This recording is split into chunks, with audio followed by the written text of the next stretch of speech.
Long before Catherine de Medici was terrifying the French court with her scented assassination squad, she was just a baby with a very unlucky last name, Medici.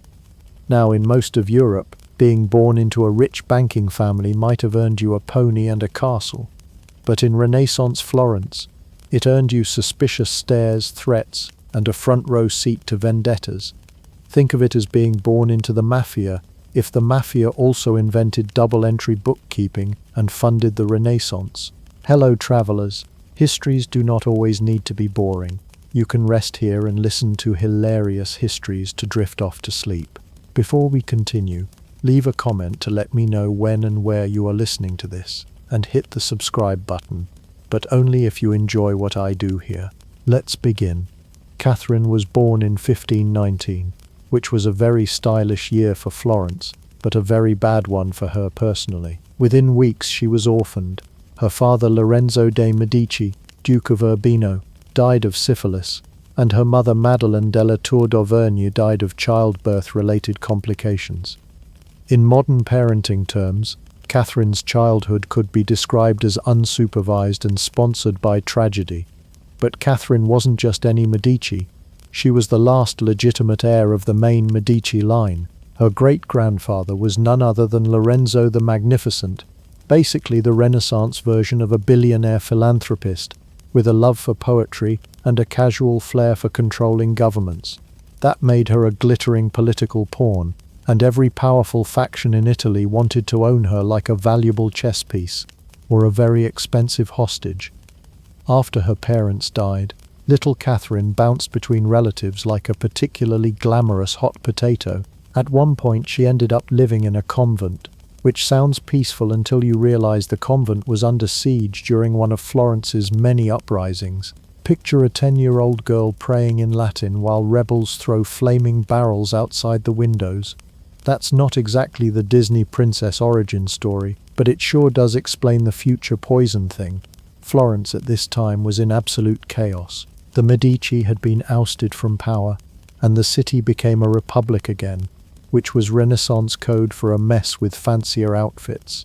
The anti-Medici rebels called Catherine the Duchessina, but not in a loving way. It was more like that tiny Medici brat with a target on her back. In fact, things got so dicey that Catherine was briefly threatened with execution. Not bad for someone who hadn't even hit puberty. Eventually, cooler heads prevailed.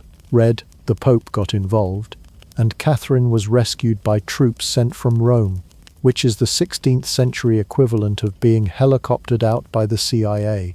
She returned to Medici control, but the trauma had already planted its roots. Catherine didn't just survive her childhood, she memorized survival as a skill set. Now here's where it gets even more Machiavellian. Catherine's uncle was Pope Clement VII, because of course the Medicis had a pope in their pocket.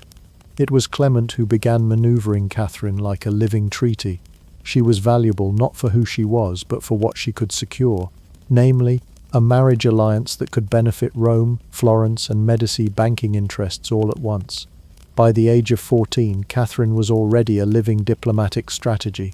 And yes, while most 14-year-olds today are worrying about exams or acne, Catherine was preparing to marry into French royalty, not because she loved France or her betrothed, but because it was papal orders. The Pope practically gift-wrapped her and sent her across the Alps with a dowry fat enough to cause inflation. So let's summarize. Orphaned in infancy, nearly executed as a child, raised under siege, and sold off as a teenage political asset. If Catherine had trust issues later in life, it's safe to say she earned them the hard way. But here's the twist. She wasn't bitter, she was observant. Catherine soaked up the backstabbing, the double-crossing, the silken betrayals whispered behind velvet curtains. She watched how power worked when it didn't belong to you, and more importantly, how to take it anyway. She entered France not just as a bride, but as a future strategist, a survivor, and someone who understood that power didn't come from crowns, it came from knowing where the bodies were buried, sometimes literally. And as history would soon learn, Catherine didn't need an army. She just needed patience, perfume, and a very detailed memory of everyone who had ever wronged her. When Catherine de Medici arrived in France at the tender age of 14, she brought with her fine silks, exotic Italian manners, and enough baggage to tip a diplomatic scale. But what she did not bring was a husband who cared about her, which, as it turned out, was going to be a bit of a theme. Her new husband, Prince Henry of Orléans, was about as warm as a frozen baguette. This was not a starry-eyed royal romance. No swooning glances, no candlelit chess. In fact, Henry barely noticed Catherine at all because he was already very occupied with someone else. Diane de Poitiers, a woman 20 years his senior, who had the looks, charisma, and personal gravitas of a Renaissance Bond villain in pearls. Now, one might imagine that Catherine, being young and new to court, would get a grace period, perhaps a few years to settle in, learn the language, charm the nobles, or at the very least, have dinner with her own husband. Instead, she was thrust into the most uncomfortable love triangle in Europe, where she held the unfortunate role of official wife and permanent afterthought. Diane wasn't just a mistress. She was a career mistress. She dressed in Catherine's colours to assert dominance, sat beside Henry in public as though she were queen, and even advised on political matters. Diane signed royal documents, handed out patronage, and arranged meetings. Catherine, meanwhile, was expected to be quiet, elegant, and out of the way, preferably all at once. It was, in the language of royal etiquette, a humiliating train wreck.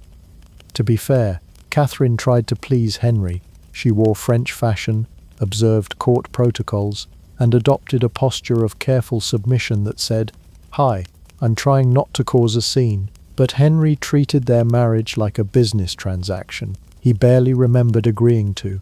He fulfilled his dynastic duties when necessary, meaning he slept with her on occasion in the name of producing heirs, but made it clear that emotionally the job was already taken, and as the years passed without children, Catherine's value at court began to dip lower than a wine-stained tapestry. French nobles whispered that she was barren. Foreign ambassadors began suggesting an annulment. One Italian envoy even implied she should take up permanent residence in a convent again.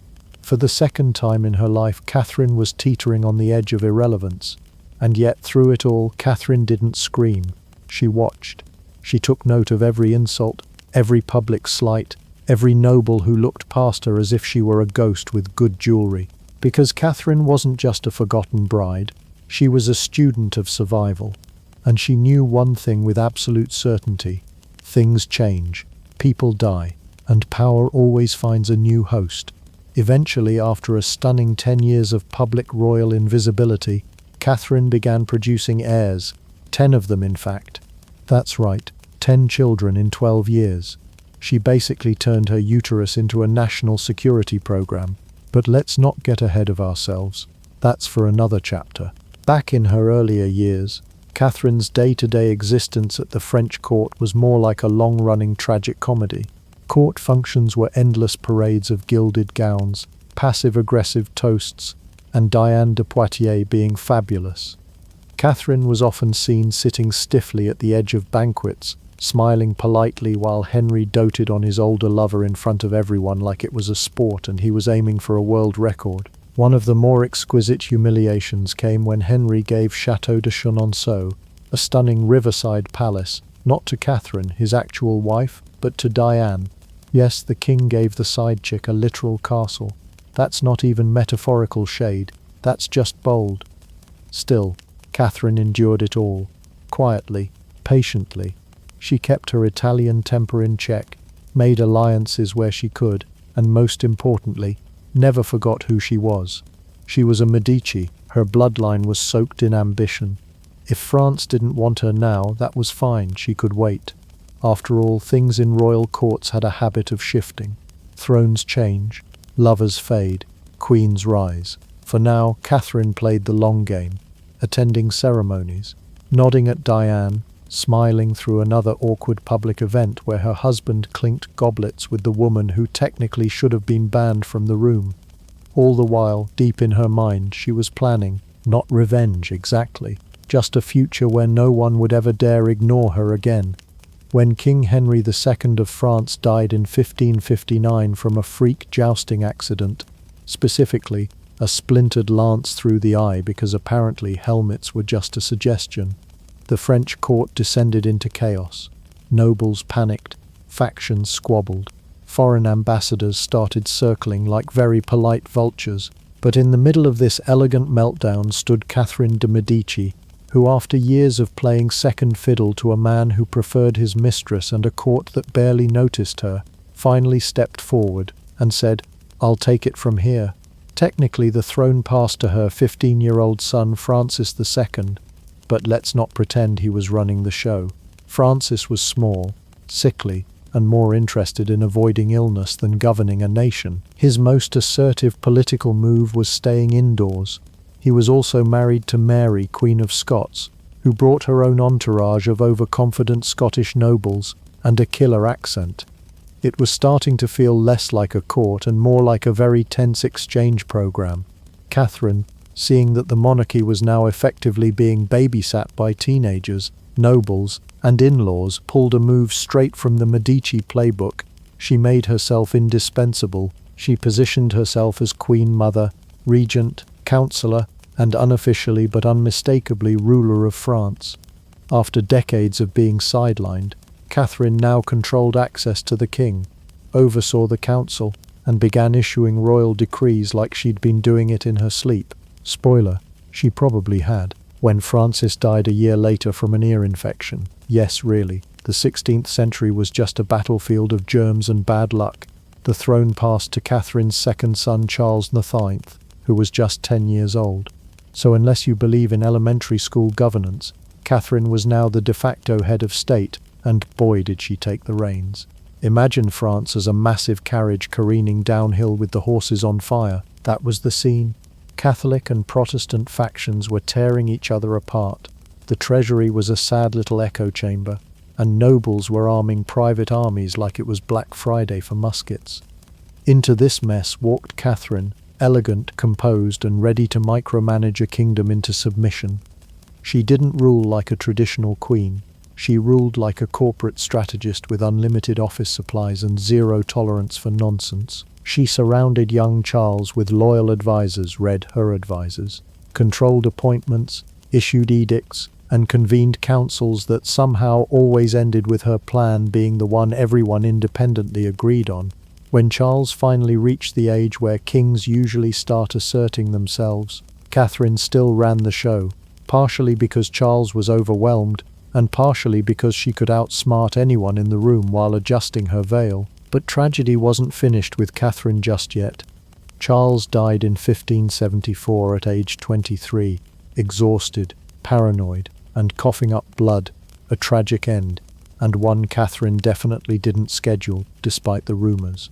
France then saw the rise of her third son, Henry III, a man more comfortable with feathered hats and artfully curled moustaches than the complexities of civil war. His hobbies included fashion, parties, and dramatic exits, not exactly traits that scream leader during national collapse. So Catherine once again stepped up. She negotiated peace deals, balanced competing factions, and navigated France through one of the most turbulent periods in its history, all while dealing with nobles who insisted on wearing swords to breakfast.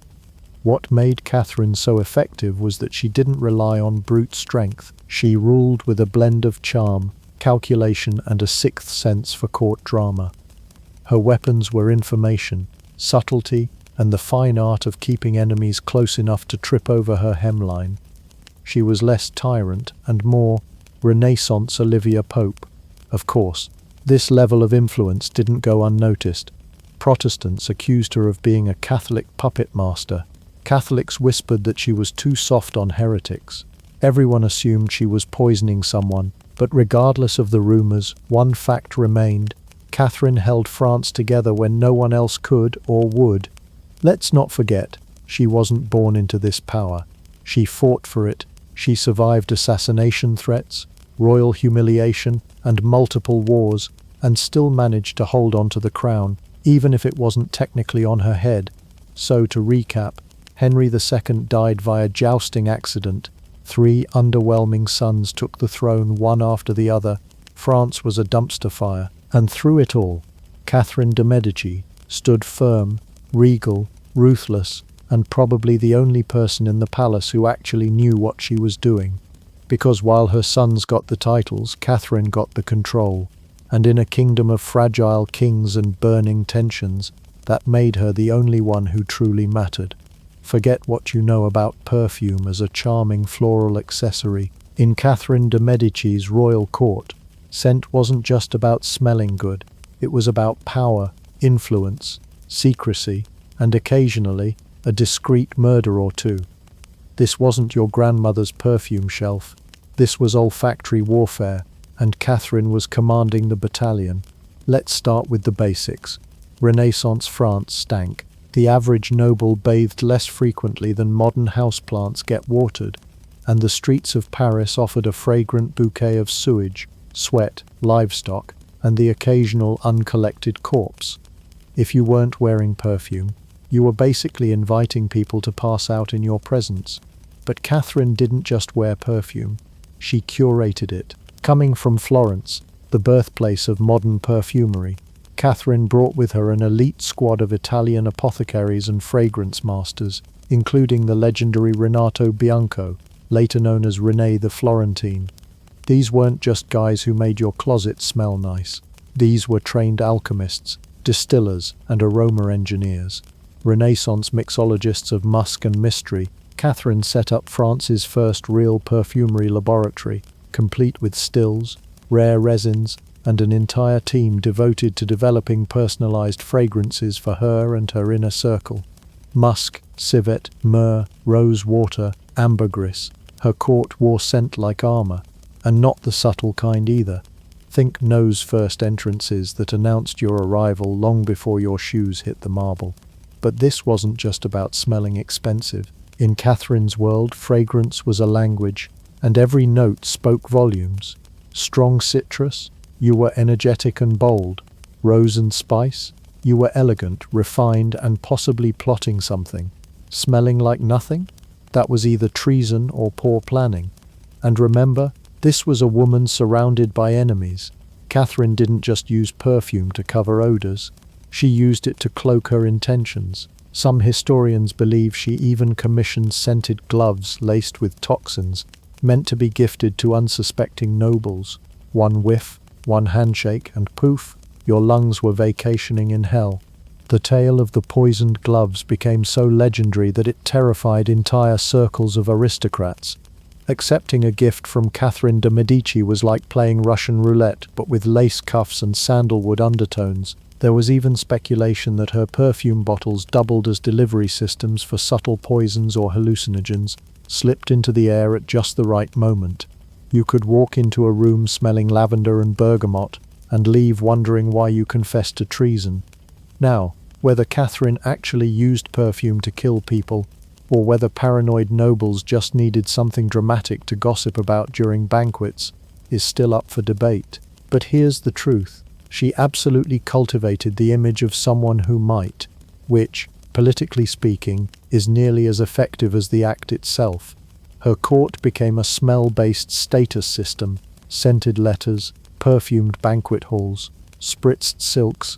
Even the fountains were occasionally perfumed for special occasions, because nothing says we're better than you like a decorative water feature that smells like imported orchids. Catherine's influence also shaped French fashion. She popularized pomanders, small, scent-filled lockets worn around the neck or waist, not just as accessories but as literal shields against the nastiness of the world. These pomanders were sometimes shaped like skulls, orbs, or delicate fruit, containing intricate blends of spices and oils, and if you believe the rumors, maybe a dash of something more sinister. And let's not forget the scent games. Sending someone a specific perfume could be a flirtation, an insult, or a warning, depending on the scent and the sender. Imagine being at court, and someone hands you a handkerchief drenched in patchouli. Do you thank them, or run? By the height of her power, Catherine's perfumed world had transformed Versailles into a theatrical stage of scented strategy. Her opponents didn't just fear her intellect, they feared being nose-blind to their own demise. Perfume, in Catherine's hands, became the perfect courtly tool. Luxurious enough to seem harmless, mysterious enough to unsettle, and versatile enough to disguise just about anything, including intentions, toxins, and inconvenient truths. She made scent a signature, a soft, whispering threat you couldn't see coming until it was too late, one that lingered long after the candles burned out and the intrigue had settled. If you thought Renaissance France was just about frilly collars and dramatic poetry, allow Catherine de Medici to introduce you to her less flowery pastimes like espionage, alchemy, and weaponized perfume. Hobbies. Let's begin with the whispers that slinked through the velvet corridors of the Vaudois court, the escadron volant, or flying squadron. Don't let the graceful name fool you. This wasn't a troupe of ballerinas or a Renaissance jazz band. It was a hand-picked elite team of noble women, beautiful, witty, and as sharp as the daggers they didn't carry because their real weapons were charm, seduction, and subtle manipulation. Think of them as France's most elegant chaos agents. Their mission? Get close to powerful men, get information, and allegedly get results that worked in favor of the Queen Mother. Catherine understood something most men in power were blissfully ignoring. Information was currency, and women were invisible to suspicion. So she recruited ladies-in-waiting, who didn't just wait. They infiltrated, observed, and reported. You could be sitting at a banquet, complimenting a duchess on her pearl necklace, and she might be mentally cataloguing your military secrets over wine and roast pheasant. But courtly flirtation was only step one, because what if a little intel wasn't enough? That's when Catherine turned to her darker cabinet of curiosities, namely, her obsession with alchemy and poisons. Now, Catherine didn't just hire an apothecary or two. She collected them like other nobles collected art. Italy had given her a taste for scientific mystery wrapped in superstition, and she indulged that curiosity with her personal perfumers and poisoners, who doubled as amateur chemists and professional silent eliminators. Enter Renée the Florentine, her personal perfumer, and if the rumors are true, her chemical confidant. Renée wasn't just mixing rosewater and lavender spritzes. He was likely concocting lethal elixirs, sometimes disguised as, you guessed it, perfume. In fact, scent in Catherine's court could be an invitation, a disguise, or a death sentence. Imagine sniffing a lovely bouquet from the Queen and waking up in the afterlife with a whiff of betrayal still in your nose, perfumed gloves, poisoned books, toxic jewelry. The methods were as creative as they were macabre. One tale tells of a pair of scented gloves given to Jeanne d'Albret, mother of Henry of Navarre. She died shortly after receiving them. Now, whether it was an allergic reaction or Catherine's signature style of diplomacy remains up for debate, but the symbolism lingered like a bad scent. Catherine didn't invent assassination by scent, but she turned it into an art form. She knew the human nose was both a tool and a trap. People trusted pleasant smells. They leaned into them, inhaled deeply, and that's where the genius lay, in disguising death as delight. But let's talk delivery. How did one actually distribute doom with decorum? That's where her flying squadron may have gone from flirtatious to fatal. A dance partner at a masked ball might receive a dab of perfume from a silk handkerchief, pleasant, romantic, and maybe just acidic enough to take effect by dessert. Even letters sealed with a perfumed wax might carry more than just sweet nothings. Catherine's court was a place where even a sniff carried risk, and the Queen Mother knew how to play innocent. Publicly, she was a patron of the arts, a pious matriarch, a woman of refinement. But behind the velvet curtains, alchemical experiments, calculations, and maybe a few mysterious deaths too, perfectly timed to be natural causes. One doesn't become the shadow ruler of France during religious wars by handing out scented candles and politely asking people to stop rebelling. Catherine knew that power required more than presence. It required pressure, precision, and occasionally a poison-laced powder puff. And let's be honest, the idea of a woman ruling the game with fans, flirtations, and fatal fragrances was enough to send shivers through every doublet-wearing duke in Europe. Whether or not every story was true didn't even matter. The reputation alone was its own kind of weapon. If people believed Catherine could kill with perfume, they'd think twice before crossing her. So the next time you spritz yourself with something floral and fancy before heading out the door, Spare a thought for Catherine de Medici. For her, perfume wasn't just about smelling good, it was about staying on top, and sometimes about making sure her enemies didn't, because in the halls of her court, power wasn't just worn on your sleeve, it was dabbed delicately on your wrist, mixed in a vial, and always just one breath away from revenge. There are bad weddings, and then there's the St. Bartholomew's Day massacre. Most bridezillas argue about floral arrangements, or bad seating charts. Catherine de Medici, however, planned a wedding with murder on the side. Lots of murder. Thousands, actually. This wasn't a toast gone wrong. It was a bloodbath with appetizers. Let's rewind. It's August 1572, and Paris is buzzing. The Catholic royal court is about to marry Margaret of Valois, Catherine's daughter, to Henry of Navarre, a high-profile Protestant Huguenot leader. The idea? A royal marriage to ease religious tensions that had been tearing France apart like a stale croissant. On the surface, it's peace through matrimony. Underneath, it's a trapdoor, and the Queen Mother's hand is on the lever. For years, France had been knee-deep in religious wars. On one side, Catholics firmly in the royal saddle. On the other, Huguenots, French Protestants who wanted a little more Jesus and a little less papal interference. Catherine, always the tactician, had tiptoed the line between both camps to keep power intact. But after the wedding, things didn't go according to her careful script. Namely, Admiral Gaspard de Coligny, a major Huguenot leader and a royal advisor, was getting a little too close to Catherine's son, King Charles X. Coligny wasn't just giving advice, he was whispering ideas like go to war with Catholic Spain and stand up for Protestants. For Catherine, this was not a wedding gift, it was a flaming paper bag on the doorstep of her strategy. So, in true Catherine style, the response was not a strongly worded letter. It was blood. Just days after the wedding, an assassination attempt was made on Coligny. The attempt failed, barely. Coligny survived, wounded but alive, which was inconvenient. Now the Huguenots, already packed in Paris for the wedding, were getting suspicious. Catherine, sensing that things were spiraling and that a counterattack was likely, decided to double down. Why stop at one Protestant when you could wipe out the leadership in one swift, horrific move?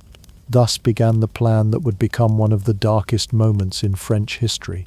On August 24, 1572, the feast day of St. Bartholomew, bells rang out across Paris. But they weren't for mass, they were the signal to begin. Royal troops and Catholic mobs fanned out through the city, dragging Huguenots from their beds and butchering them in the streets. Blood flowed through Paris like wine at a reception. The massacre quickly spread to the countryside and lasted for weeks. Estimates of the dead range from 5,000 to over 30,000. And where was Catherine during all this? Right in the palace, coolly directing the show. According to some accounts, she even visited her son Charles X and pressured him with something along the lines of, "Either kill them now or lose your crown." And Charles, ever the son who preferred puppetry to politics, agreed.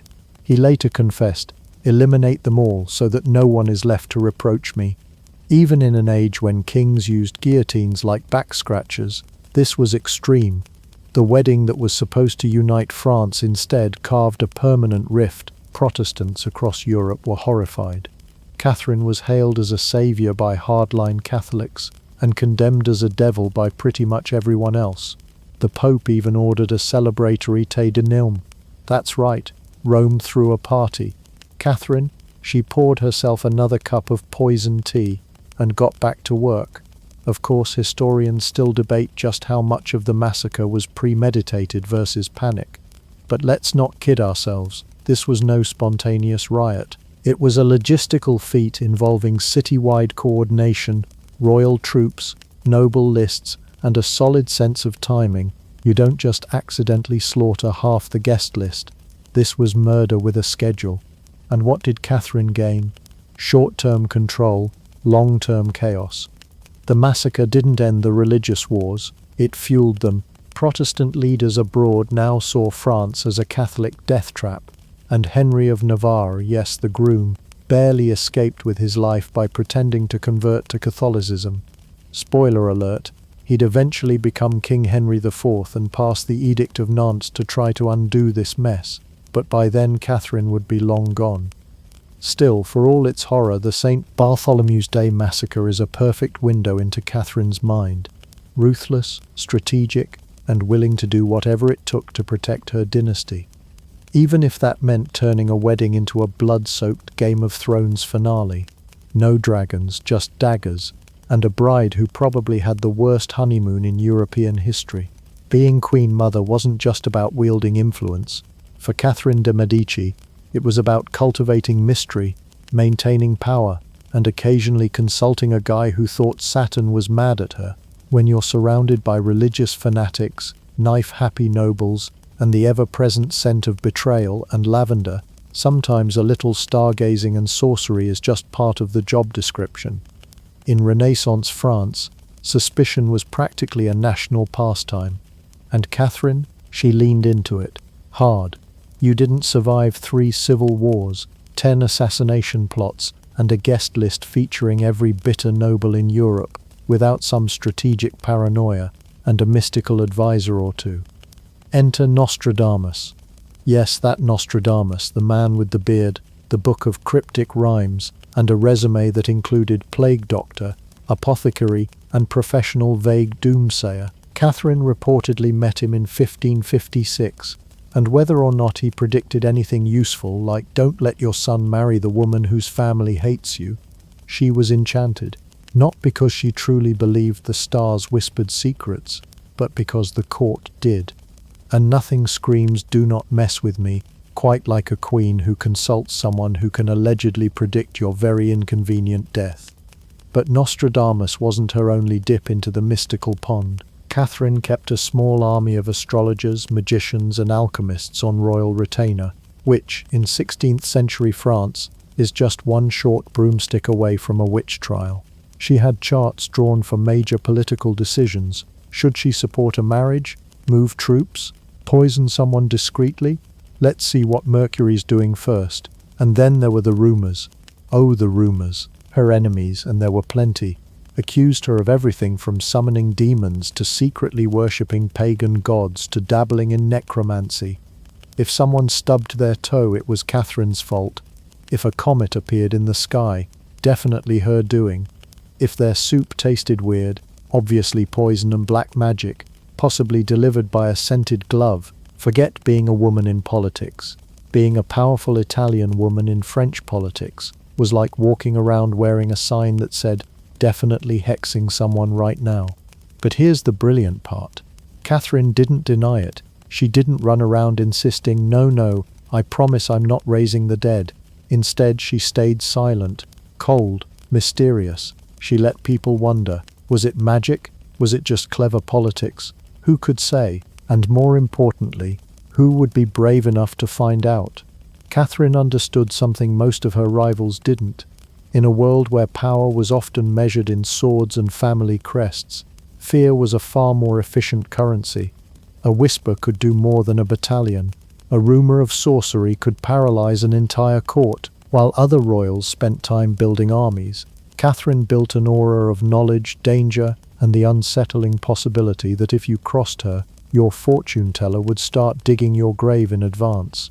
She also dabbled in alchemy, or at least surrounded herself with people who did. Gold from base metals? Elixirs of life? Catherine may not have found eternal youth, but she certainly managed to age in power longer than most women in a blood-soaked monarchy. Her laboratory at the Château de Chaumont was stocked like a medieval version of Hogwarts.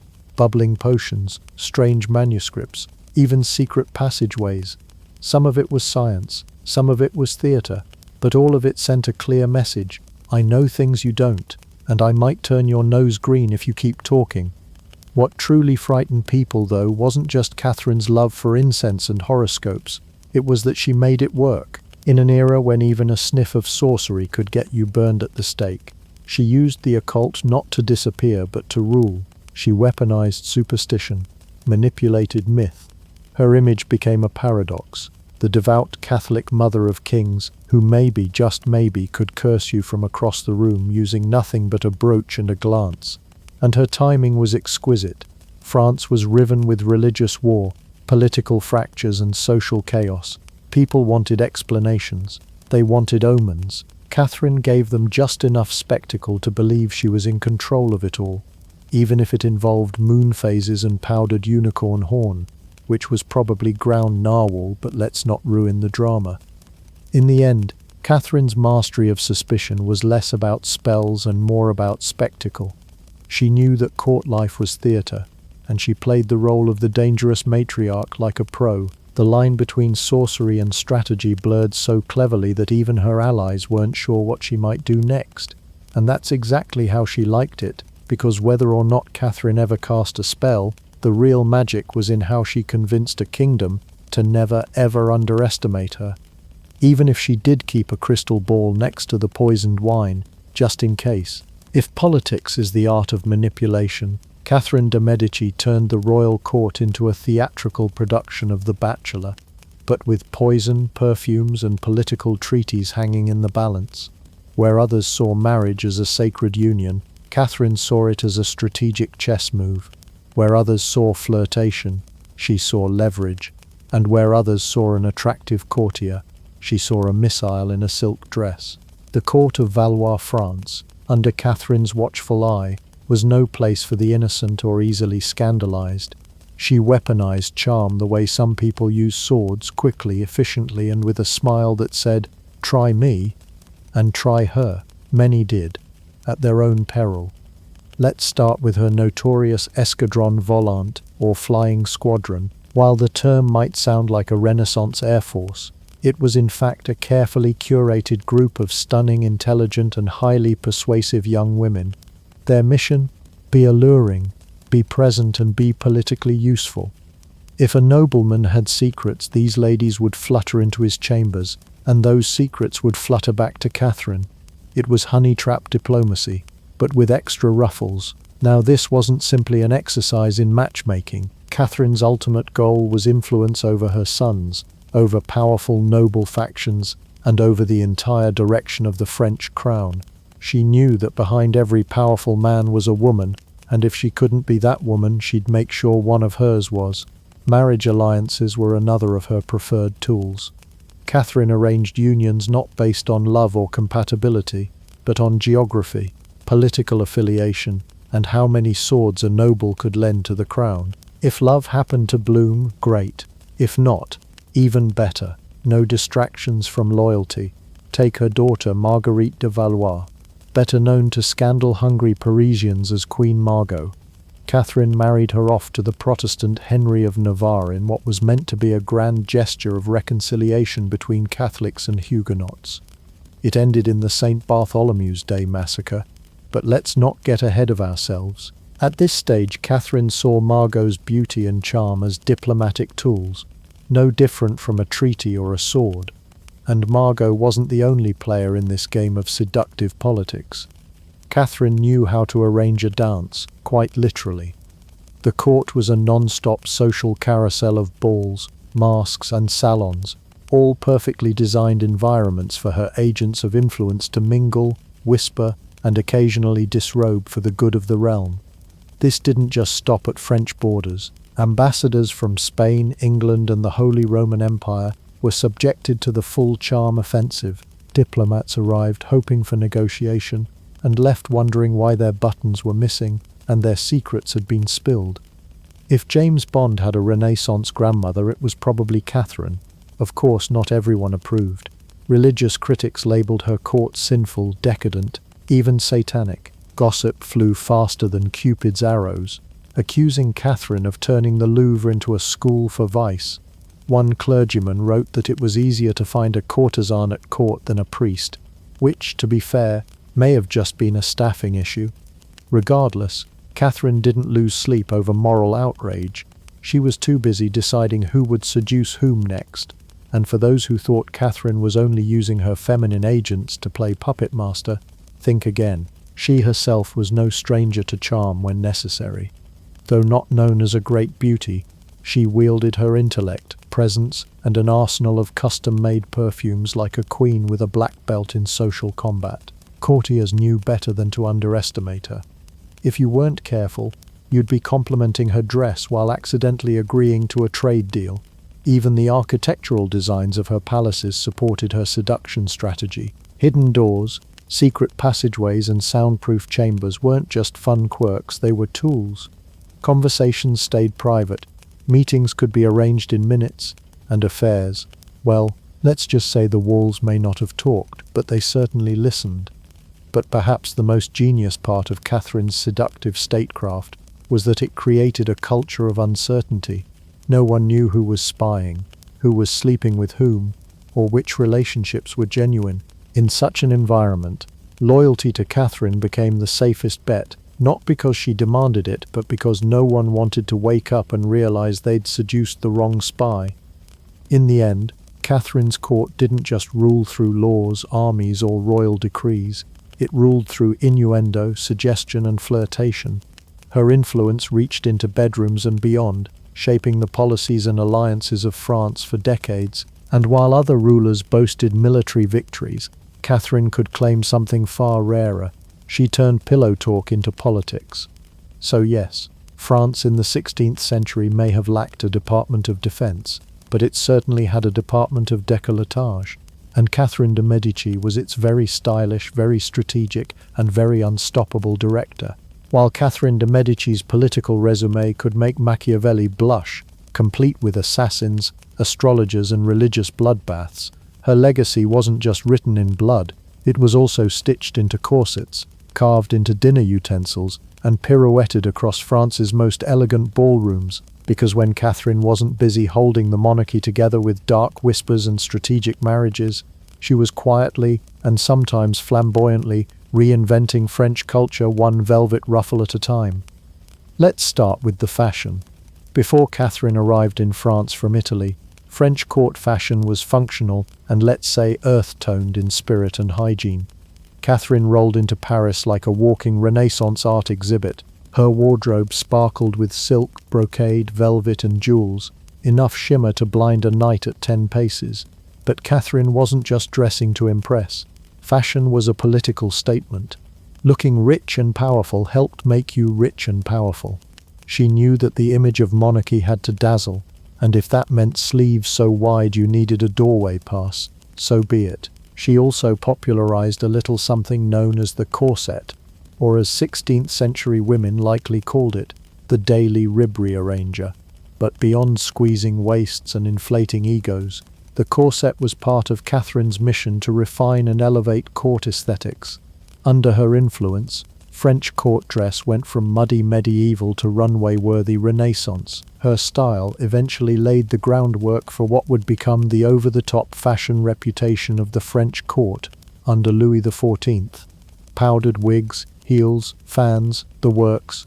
Catherine may not have invented extravagance, but she certainly imported it, exported it, and made it vogue. Speaking of heels, guess who was strutting in stilettos before it was cool? Catherine. It's said she popularized high-heeled shoes in France, not just for elegance, but to increase her stature, literally. She was reportedly short, and heels gave her a little more height and a lot more presence. And once the Queen's heels click-clacked through the halls, everyone else wanted to be taller too. Soon, high heels were as essential at court as ambition and a well-concealed dagger. But fashion was just one corner of Catherine's cultural empire. Let's talk forks. Yes, those delightful little tools you use to eat spaghetti. Catherine brought them to France, where nobles had previously been eating with fingers, knives, or whatever was within stabbing range. The French were initially suspicious of forks. They looked odd and seemed vaguely sinful, like many things from Italy. But Catherine persisted, introducing them at royal banquets. Slowly, etiquette caught up, and soon the fork was seen not as a devil's pitchfork, but a civilized necessity. If you've ever avoided tomato sauce handprints thanks to a fork, thank Catherine. Now for food, another delicious pillar of her legacy. French cuisine is world-renowned today, but in the 1500s it was more medieval meat feast than Michelin star. Catherine brought her Florentine chefs and refined Italian tastes to the court, ushering in the era of sauces, spices, and most gloriously ice cream. That's right, ice cream, Legend has it that Catherine helped introduce frozen desserts to France, a delicacy reserved for the elite. It was exotic, expensive, and totally impractical, which is exactly why the nobility loved it. Then there's ballet, the elegant dance that would one day dominate Parisian stages and dazzle the world. While Catherine didn't choreograph pirouettes herself as far as we know, she did sponsor court entertainments that merged music, poetry, dance, and drama, the direct ancestors of French ballet. Her extravagant court festivals often included elaborate ballets de cour, performed for hours on end with lavish costumes, scenery, and enough symbolism to give Freud a field day. Through these performances, Catherine made dance a cornerstone of noble education and court life, planting the seeds that would grow into the great ballet tradition of France. Catherine also left her mark on architecture and visual arts. The French Renaissance wasn't just born out of French innovation, it was heavily borrowed from Italian influence, and Catherine was its eager midwife.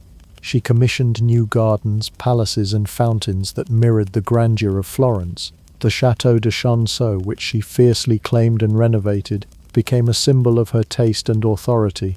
Part palace, part political headquarters, all Italian flair. But perhaps most impressively, Catherine accomplished all this cultural importing and institution building while navigating civil war, treacherous politics, and perpetual gossip.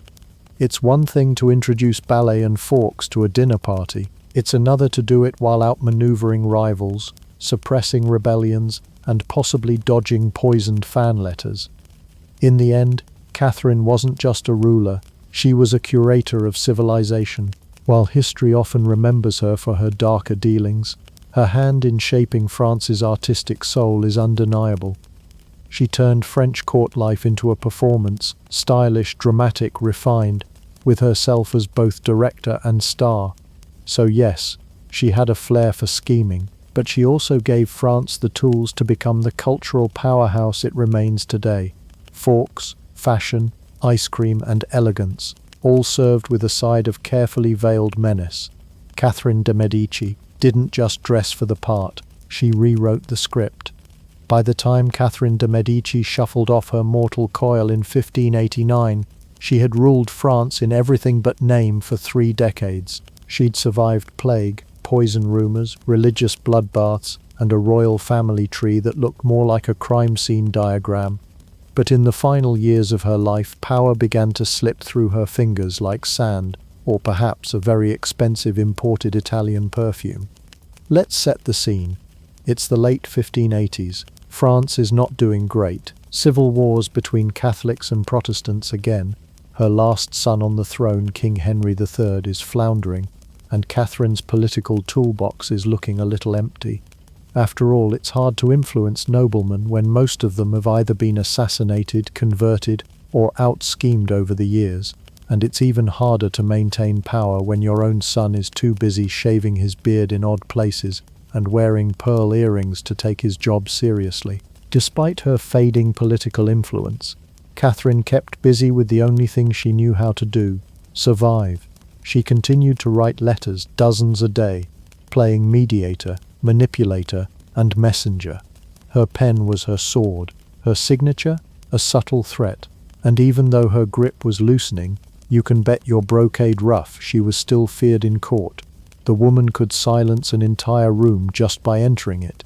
But time, as it always does, caught up. In January 1589, at the age of 69, Catherine died, not by dagger, poison, or divine retribution, but of natural causes, which in the 16th century basically meant she lived 5 lifetimes. There was no dramatic exit, no last-minute prophecy, just the quiet extinguishing of a candle that had burned with cunning intensity for decades. Her death, however, didn't mean she stopped making headlines. In fact, the legend of Catherine de Medici was only just beginning. Enter the myth machine, Catherine's enemies, many of whom were clergy. Rival nobles and disapproving historians had a field day. They painted her as a sorceress, a poisoner, a shadowy puppet master who dabbled in devilry and ate Protestant souls for breakfast. And why not? She was powerful, foreign, and female. That's the Renaissance villain bingo card right there. Pamphlets and histories from the time, many of which were written with all the objectivity of a teenage breakup letter, portrayed her as the mastermind behind every assassination and massacre of the century. The black legend of Catherine grew. She had a room full of poisons. She bathed in goat blood. She summoned spirits to curse her enemies. Honestly, the truth was more fascinating but far less spooky. In reality, Catherine was a product of her time, and an exceptional one at that. She didn't invent royal cruelty. She just streamlined it with some eyeliner and Florentine flair. Was she ruthless? Absolutely. Was she a warm and fuzzy maternal figure? Not unless your idea of bonding involves locking people in towers. But was she evil? That's where the historians start getting twitchy. Modern scholars have taken a second look at Catherine, peeling back centuries of propaganda and theatrical accusations, and what they've found is a woman doing what she had to do in a male-dominated snake pit. She navigated a France on the brink of collapse, held together a dynasty of disappointing sons, and did it all with a level of patience and persistence that should frankly be taught in crisis management seminars. She supported the arts, patronized science, introduced Italian cuisine, fashion and customs to the French court, and tried despite everything to build bridges between Catholics and Protestants. And if those bridges occasionally led to a river full of corpses, well, it was the 1500s. Nobody was getting out without a few bloodstains. Her tomb, oddly enough, became just as political as her life. Originally intended to rest in the Grand Basilica of Saint Denis with the other French monarchs, Catherine's remains were unceremoniously exiled to a temporary resting place thanks to the chaos of the wars of religion. It took years for her body to reach its final destination, which, to be fair, seems appropriate for a woman whose life was one long winding detour through intrigue and survival. Today, Catherine de Medici stands as one of the most fascinating figures of Renaissance Europe. Not quite a queen in her own right, but more powerful than most who held the title. A mother who outlived her children, and a woman who was blamed for everything from murder to black magic, mostly because she dared to survive. She didn't get statues, she got scandals. She didn't get sainthood, she got suspicion. But she also got something better: legacy. Love her or loathe her, Catherine's story is still being told. And while her enemies rotted into footnotes, Catherine de Medici remains the very definition of unforgettable.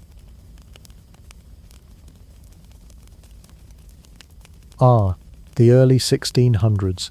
If you lived in the Netherlands around this time, congratulations, you were standing in the center of the wealthiest, most commercially savvy, and increasingly ridiculous part of the known world. Trade ships were arriving faster than gossip at a royal wedding. The Dutch weren't just sailing, they were dominating the global economy with the confidence of a guy who brings his own beer to your party and drinks yours anyway. This era is known as the Dutch Golden Age, which is historians speak for when everything went weirdly well for a while before imploding spectacularly. The Dutch were at the top of their game, politically independent, technologically advanced, religiously tolerant, unless you were Spanish, and rolling in the kind of money that makes people do extremely dumb things with great enthusiasm. Let's talk trade. The Dutch weren't just dabbling in commerce, they were commerce. The newly minted Dutch East India Company was the prime of the 17th century, only with more cannon fire and fewer return policies. They were importing pepper from Indonesia, cinnamon from Ceylon, nutmeg from the Banda Islands. Basically, if it was edible and could burn your tongue, the Dutch had a ship full of it. And it wasn't just spices. They dealt in silk, porcelain, tea, sugar, and oddly enough, herring. Yes, the humble fish. Herring may not sound like much, but the Dutch turned it into an industry so lucrative that salty fish became the foundation of generational wealth. Imagine explaining to your kids that Grandpa built the family fortune on pickled sea creatures and international paprika. Their ports, especially Amsterdam, were bustling like 17th century versions of Wall Street, only with more wooden shoes and fewer subpoenas. The city became the banking capital of Europe, home to the first modern stock exchange. If there was money to be made, chances are a Dutchman was already counting it. Now, when people get rich, two things happen. They start collecting really unnecessary things, or they invent new ways to show off how much richer they are than their neighbors. The Dutch were no different. Suddenly, homes weren't just places to sleep. They were stages to flaunt. The merchant class, people who sold things for a living rather than being born royal, rose like freshly baked stroopwafels. And boy, did they want the world to know they had money. This led to a massive boom in what we now call luxury status symbols. You weren't just successful, you had to look successful. Homes were filled with paintings, especially still lifes that screamed, "Look at my lemons, peasants." People flaunted oriental carpets, exotic pets, elaborate mirrors, and enough fine glassware to arm wrestle Versailles. But even among all this materialistic madness, one new object of desire quietly crept into the Dutch imagination and would soon break it wide open. Yes, it was the tulip. But let's not get ahead of ourselves. At this point in the story, tulips were still exotic newcomers, seen in aristocratic gardens and university botanical plots, admired for their rich, bold colors and unique shape. No one yet suspected they would soon command more money than a canal-side mansion. For now they were just pretty flowers. The real star of the Dutch stage was money. Money flowing in from every corner of the world and pooling into the wallets of people who had never before experienced this level of wealth. Farmers became landlords, artisans became art collectors, and chimney sweeps found themselves speculating on trade markets during lunch breaks. It was economic mobility on steroids, and as with all bubbles, this sudden rush of affluence brought with it a sense of invincibility. After all, what could possibly go wrong? The ships kept arriving, the money kept flowing, and everyone felt like they were just a few spice crates away from retiring early. So, by the 1630s, the stage was set. You had a newly wealthy class eager to show off, a global trade network funneling exotic goods and ideas, a financial system more advanced than most nations had ever seen, and a cultural obsession with beauty, rarity, and ownership. In other words, the perfect conditions for mass hysteria over a plant. What started as a simple admiration of a rare flower would soon spiral into one of the most bizarre speculative bubbles in history, a moment when people traded fortunes for a bulb that hadn't even bloomed yet. But before the madness hits full bloom, let's meet the star of our disaster bouquet. In the next part, we'll follow the tulip's strange journey from the mountains of Central Asia to the gardens of Europe, and explain how a flower managed to seduce an entire economy. But remember this, all the warning signs were already there. The wealth, the ego, the obsession with beauty. Because in the Dutch Golden Age, you could become rich selling fish and lose everything chasing flowers. Once upon a time, in the chilly, rocky slopes of Central Asia, a humble flower bloomed, unaware it would someday become the botanical equivalent of a luxury yacht. The tulip didn't ask for this. It didn't dream of commanding the same price as a canal house, or being traded like hot stocks on a caffeine bender. But fate, or more accurately, the Ottoman Empire and a parade of overly enthusiastic Europeans had different plans. The tulip's journey from wildflower to cultural phenomenon began in the gardens of the Ottoman sultans, and if anyone knew how to turn a plant into an object of obsession, it was the Ottomans. These weren't your average backyard gardens either. No, these were meticulously manicured palatial displays designed to scream, "We have conquered most of southeastern Europe," and also have incredible taste in landscaping. Tulips were prized for their symmetrical beauty, bold colors, and delicate goblet-shaped petals that frankly looked like nature showing off. In Turkish poetry, the tulip became a symbol of paradise on earth. In Turkish politics, it became a metaphor for refined power. And in Turkish gardening, it became the ultimate flex. Ottoman elites would throw tulip parties, which were exactly as absurd and elegant as they sound. Picture nobles strolling through candlelit flower beds, sipping sherbet while musicians serenaded them and everyone tried not to sneeze. The tulip, you see, wasn't just a flower, it was a lifestyle. It was Instagrammable, centuries before Instagram. Naturally, when European botanists and diplomats stumbled upon this luxurious horticultural culture, They did what Europeans have historically done best. They took it home and claimed it was their idea. By the mid-1500s, tulips had made their way to Western Europe, thanks to a man named Ogier Giselen de Busbecq, a name that sounds like a man who owns many capes. As an ambassador to the Ottoman Empire, Busbecq sent some tulip bulbs back to Vienna, sparking what would become a continent-wide fascination with these colourful imports. But the Netherlands took that fascination and cranked it up to 11. Botanical gardens in Leiden and Haarlem were the first to receive these alien-looking blooms, and from the beginning they caused a stir. This wasn't just another pretty flower. This was different. Tulips bloomed in vibrant, fiery colours unseen in most European flora, deep reds, golden yellows, and royal purples that looked like someone had hand-painted them with a very dramatic flair. They weren't pastel daffodils or shy daisies.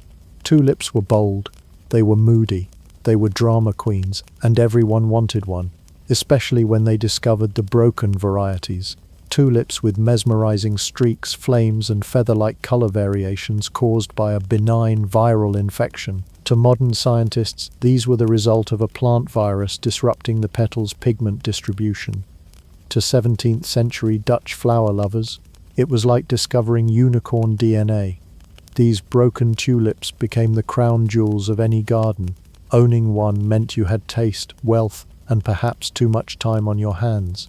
But let's be honest, owning anything exotic in 17th century Europe was an immediate shortcut to social credibility. These were the early days of conspicuous consumption, when people bought things not because they were useful, but because they were impressively pointless. And tulips, being both beautiful and completely impractical, were the perfect vessel for vanity. This is where the tulip stopped being a flower and started being a social currency. By the early 1600s, Dutch horticulturists had started breeding tulips domestically. Nurseries popped up like dandelions. Ironic, considering dandelions were free, each offering new varieties with more flamboyant names than your cousin's Etsy shop.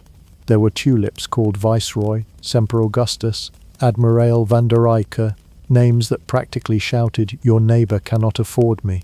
In elite circles, tulips were no longer something you simply owned, they were something you talked about.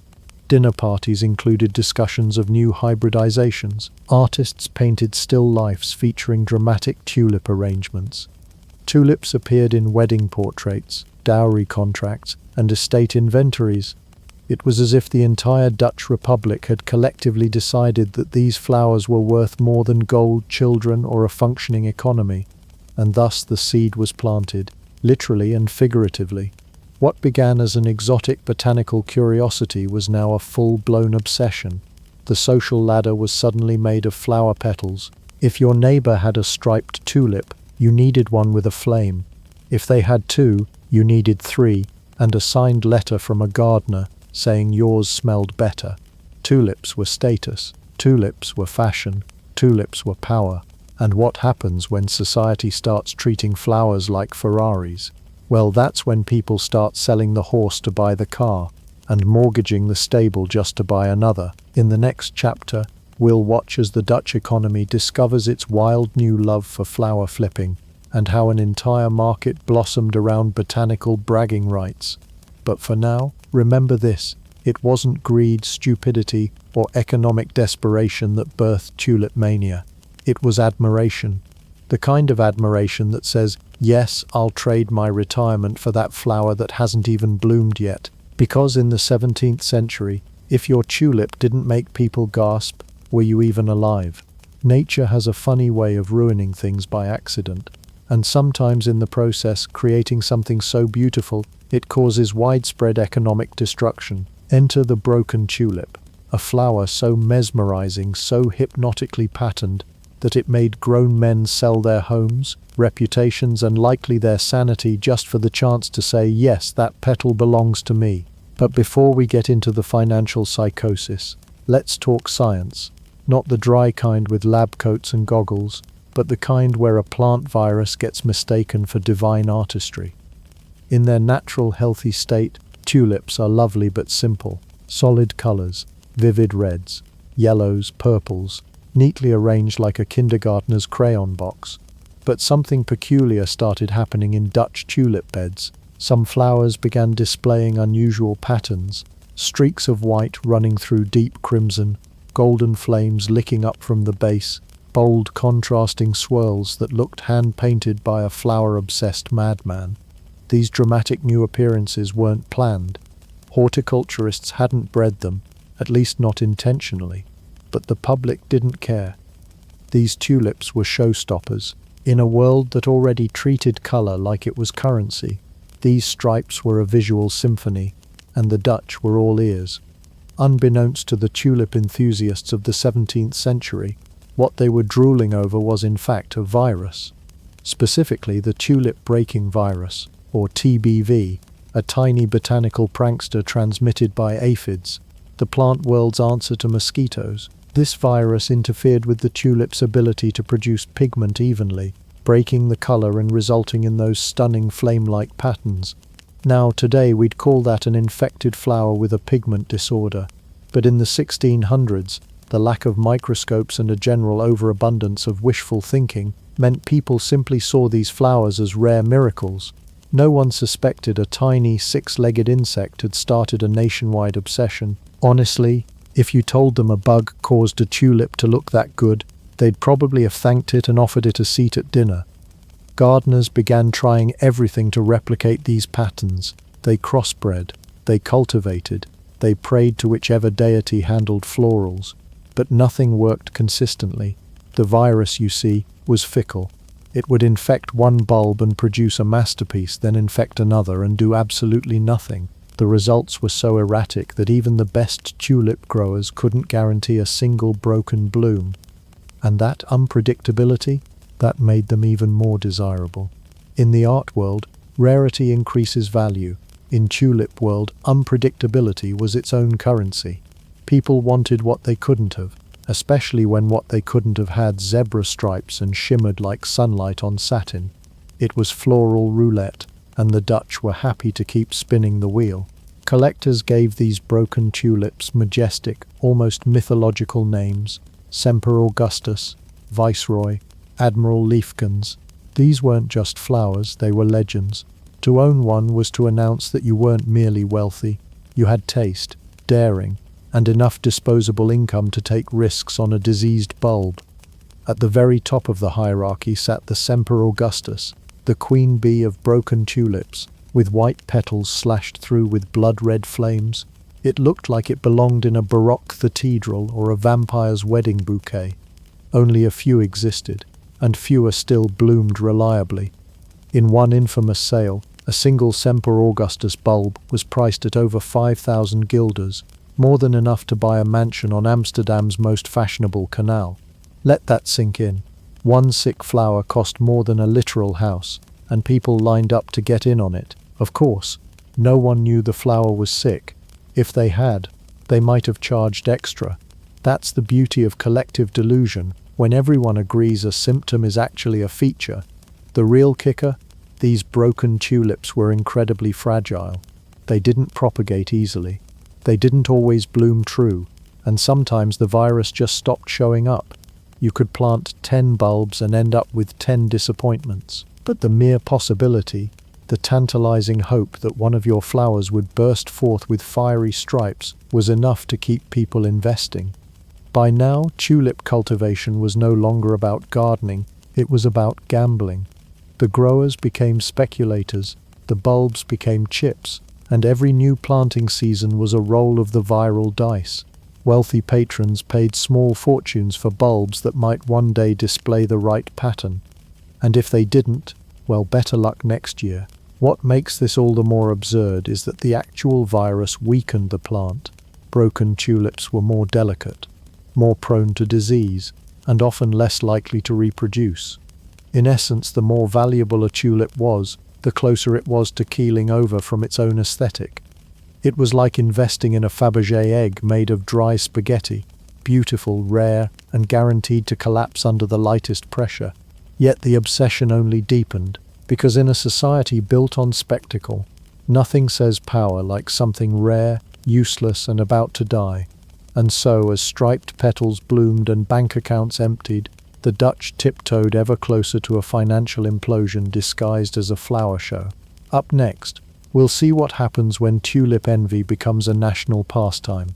This next part will take us into the heart of the flower market, where prices soared, traders schemed, and even chimney sweeps got in on the action. Because when everyone wants a piece of a striped flower with a virus, what could possibly go wrong? It began, as all great economic disasters do, with a whisper, a quiet, "Hey, I hear that striped tulip sold for 3 cows and a goat," followed by a much louder, "Wait, what? I have 3 cows and a goat."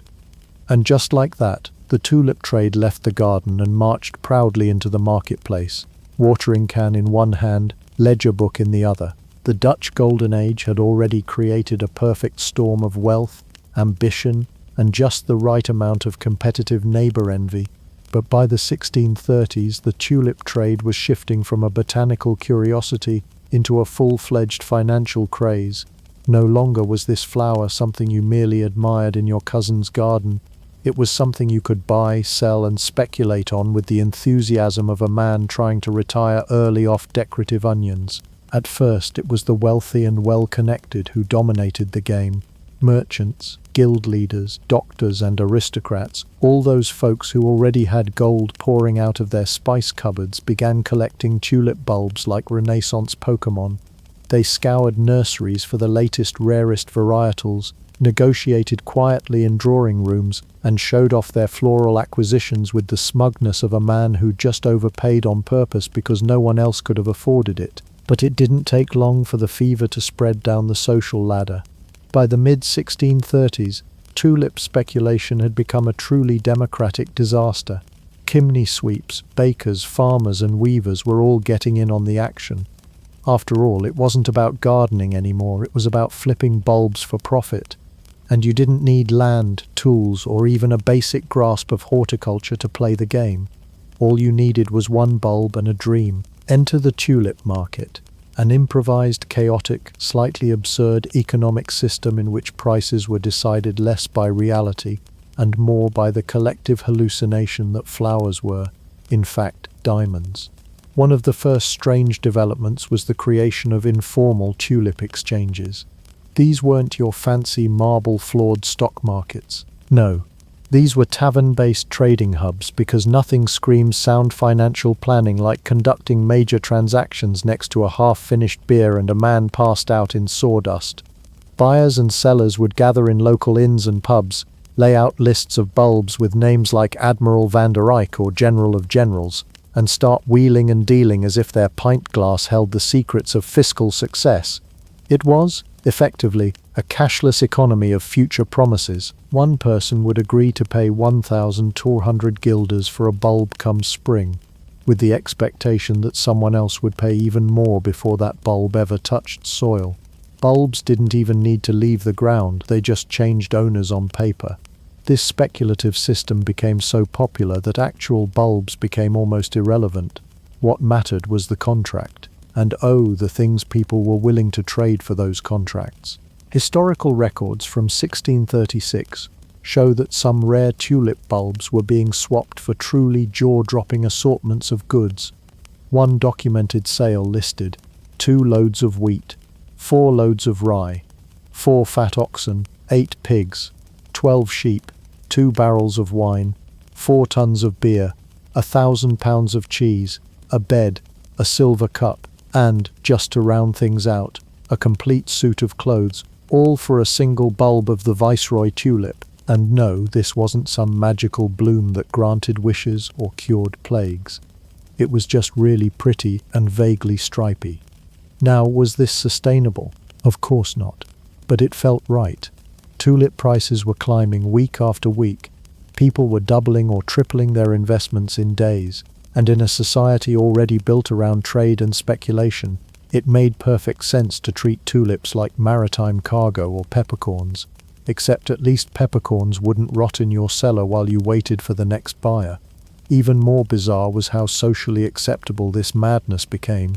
No one was shaking their head and going, "You know, this seems a bit unhinged." Instead, friends were encouraging each other, "Buy now." That striped one's going to the moon. Tulip speculation became the talk of dinner tables, coffee houses, and street corners. People who had never planted a single bulb in their lives were suddenly tulip experts. If you weren't in on the trade, were you even trying? In fact, specialized brokers started emerging. Tulip middlemen who facilitated trades between investors, promised rising returns, and earned commissions for connecting buyers with bulbs they'd never seen. It was the Renaissance version of a financial advisor who also ran the pub quiz. And so the market grew, and grew, and grew, until the only thing more inflated than tulip prices was everyone's ego. But beneath the glitter and striped petals, something unspoken was brewing, a sense that this couldn't possibly go on forever. Some buyers began purchasing bulbs not because they wanted them, but because they feared being left behind. The logic wasn't, this flower is valuable, but someone else will pay even more.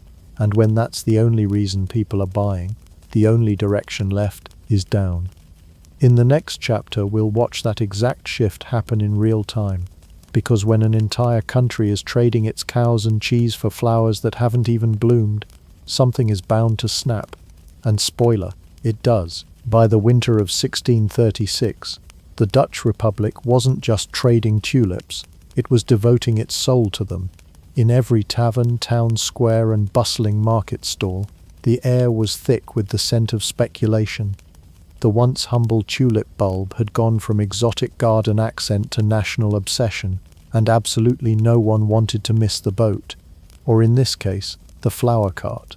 Prices for tulip bulbs weren't just rising, they were ascending like a sugar-fueled phoenix. One particularly infamous variety, the Semper Augustus, allegedly reached the price of 10,000 guilders per bulb. To put that in perspective, a skilled laborer at the time might earn 300 guilders a year. 10,000 guilders could buy you a mansion on Amsterdam's most exclusive canal, complete with servants, a stable, and enough cheese to be banned from several modern diets. And the best part? These were future bulbs, not actual plants. Most of the time, these tulip transactions weren't done over flower beds or with any physical bulb in hand. No, people were trading promissory notes, basically IOUs that promised ownership of a bulb that was still safely tucked underground, asleep, and completely unaware it had just been sold 12 times before lunchtime. It was called wind handle, or wind trade, as in trading air. This wasn't just metaphorical, it was literal. A farmer could sell a tulip he hadn't dug up yet to a carpenter, who sold it to a nobleman, who passed it to a shoemaker, who gave it to his cousin's barber, who owed money to a guy who traded it to a baker, who thought he was now an investment mogul. All for a flower that had yet to breach the dirt. At this point, the tulip wasn't a plant anymore. It was a myth, a Dutch unicorn, made of petals and delusion. The fever caught all classes. Rich merchants wanted to outshine their rivals, bakers and tailors saw it as a chance to leap into the elite. Even chimney sweeps and dock workers found themselves caught in the swirling petals of profit. Because nothing says solid financial planning like betting the value of your home on a root vegetable's flamboyant cousin. And if you think this mass hysteria was limited to back-alley deals, think again. Legitimate, well-respected auction houses began listing tulips right alongside fine art and estates. Inns and taverns turned into mini stock exchanges, where patrons clutched tankards in one hand and tulip contracts in the other. There were even specialized colleges, informal gatherings of tulip traders who met daily to make and break fortunes between pints of ale and herring sandwiches, because every bubble needs its own beer-fueled think tank. What made this all more absurd was the timing. Tulips only bloom in spring, but the peak of tulip mania took place in the dead of winter, so people were trading unseen bulbs based on sketches or sheer imagination, buying and selling paper tulips that wouldn't bloom or even exist physically for months. It's like buying a Ferrari based on someone's doodle and a vague promise from a guy named Peter who may or may not even own a garage. And yet prices kept climbing. Every new sale fed the delusion. The more absurd the transaction, the more people wanted in. After all, if your neighbor just flipped a bulb and made enough to retire, You weren't going to be the only one still working for a living like some kind of chump. Greed wasn't just a side effect, it was the fertilizer. But with every hot market comes an inconvenient truth, reality. The further prices detached from logic, the closer they crept to gravity. You could feel it in the air like someone playing musical chairs with 10,000 florins and 2 actual flowers. At some point the music would stop. Still, no one wanted to believe it. Not yet. After all, the economy had spoken, and the economy said that a stripy flower was worth more than your horse, house, and inheritance combined. That's the kind of logic that built empires and bankrupted them. By early 1637, tulip bulbs were changing hands 10 times a day. They were no longer botanical specimens, they were tickets in a very frilly lottery. A lottery that, spoiler alert, wasn't going to end with a happy garden party. At some point in late 1636, Dutch tulip mania did what every overhyped economic trend eventually does. It began to invent rules to justify its own absurdity. And so, out of the swirling madness of tavern speculation and petal-based profiteering, there bloomed something rather groundbreaking, the world's first recorded futures market. Now, if you're thinking futures trading sounds like something reserved for stock exchanges and overly enthusiastic men in suspenders yelling on the floor of the New York Stock Exchange, you're not wrong. But centuries before Wall Street, there was Harlem, and before blue-chip stocks, there were bulbs, specifically tulip bulbs that hadn't even been planted yet. Let's unpack this flowery financial Frankenstein. The idea was deceptively clever. Instead of waiting for spring to dig up a tulip bulb and sell it, why not sell a contract in the winter that promises you'll deliver that bulb later, once it's in bloom? These contracts could be traded, bought, or resold. Suddenly you didn't need to grow tulips or even touch a bulb to be in the game. All you needed was a quill, some paper, and an ambitious disregard for basic horticulture. These agreements were called forward contracts, and they were about as stable as a vase on a trampoline. A contract might state that, come May, you'll deliver 1 bulb of the rare Admiral van der Eyck variety at a set price. But before that flower even sees sunlight, the contract is passed around more than a pitcher of gin at a sailor's reunion. A painter sells it to a notary. The notary sells it to a baker. The baker trades it to his cousin, who gives it to a brewer in exchange for 3 goats and a nice hat. All before anyone's seen a single leaf. This was, quite literally, the trading of potential flowers, not flowers in hand, not flowers in bloom, not even flowers in the same postal code, and certainly not flowers owned by the people trading them. The contracts functioned like IOUs for IOUs, written by men whose only qualification was a willingness to bet their entire livelihood on root vegetables. And let's be honest, many of these contracts were written on the backs of napkins, over slurred negotiations in candle-lit taverns, where everyone was a little too optimistic and probably just drunk enough to think they were financial geniuses. Who needs credit ratings when you have confidence and ale? Futures contracts did 2 things simultaneously. They created a new level of speculative insanity, and they gave people the illusion of control. After all, if you locked in your tulip price in January and the market shot up in March, you were suddenly sitting on a winning ticket. It was like betting on a horse race where the horse hadn't been born yet, and everyone was shouting that it was already the fastest in Europe. Even better, you didn't even have to pay the full price up front. Many contracts required only a small down payment, a fraction of the value, which meant you could leverage yourself into the market for very little. Just enough to lose everything if it went wrong. But who thought it would go wrong? The price of tulips had only ever gone up. What could possibly wilt this perfect system? And here's where things really turned theatrical.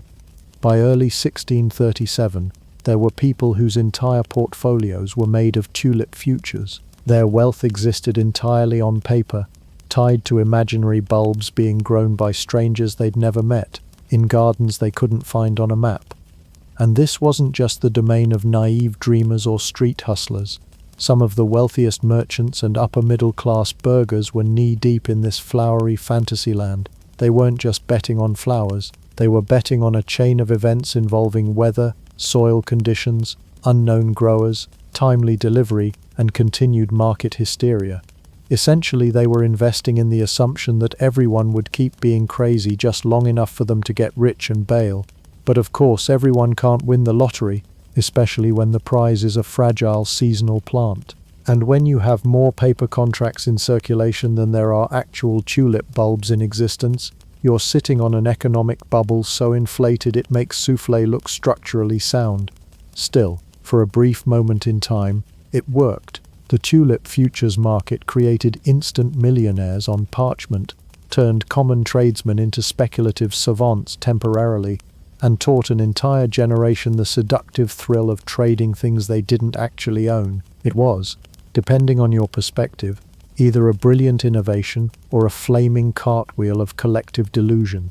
Either way, it laid the groundwork for modern financial markets, only with more petals and slightly less logic. And so we arrive at the financial car crash of the 17th century, the moment when the Dutch economy slammed on the brakes and sent its tulip-filled passengers flying through the windshield of rational thought. It's February 1637. The windmill-sprinkled landscape is serene, but inside auction houses, chaos is about to sprout like a weed, because on one seemingly normal day, literally no one shows up to buy a tulip. This was not a glitch in the system. This was the end of the system. To understand how catastrophic this was, let's rewind just a touch. For months, prices for tulip bulbs had been soaring like a caffeinated stork. Everyone wanted in nobles, bakers, tailors, even chimney sweeps, who probably still had soot behind their ears, were elbowing each other at tavern tables, signing contracts for tulips they'd never see. Some people sold land, livestock, and occasionally their logic. But hey, when a single Semper Augustus tulip bulb can buy you a canal house in Amsterdam, the sky's the limit until it isn't. On that fateful day in Haarlem in early February, tulip sellers gathered with the same confidence as a poker player holding 4 aces. The tables were set, the notaries were ready, the ink was fresh, and then nothing.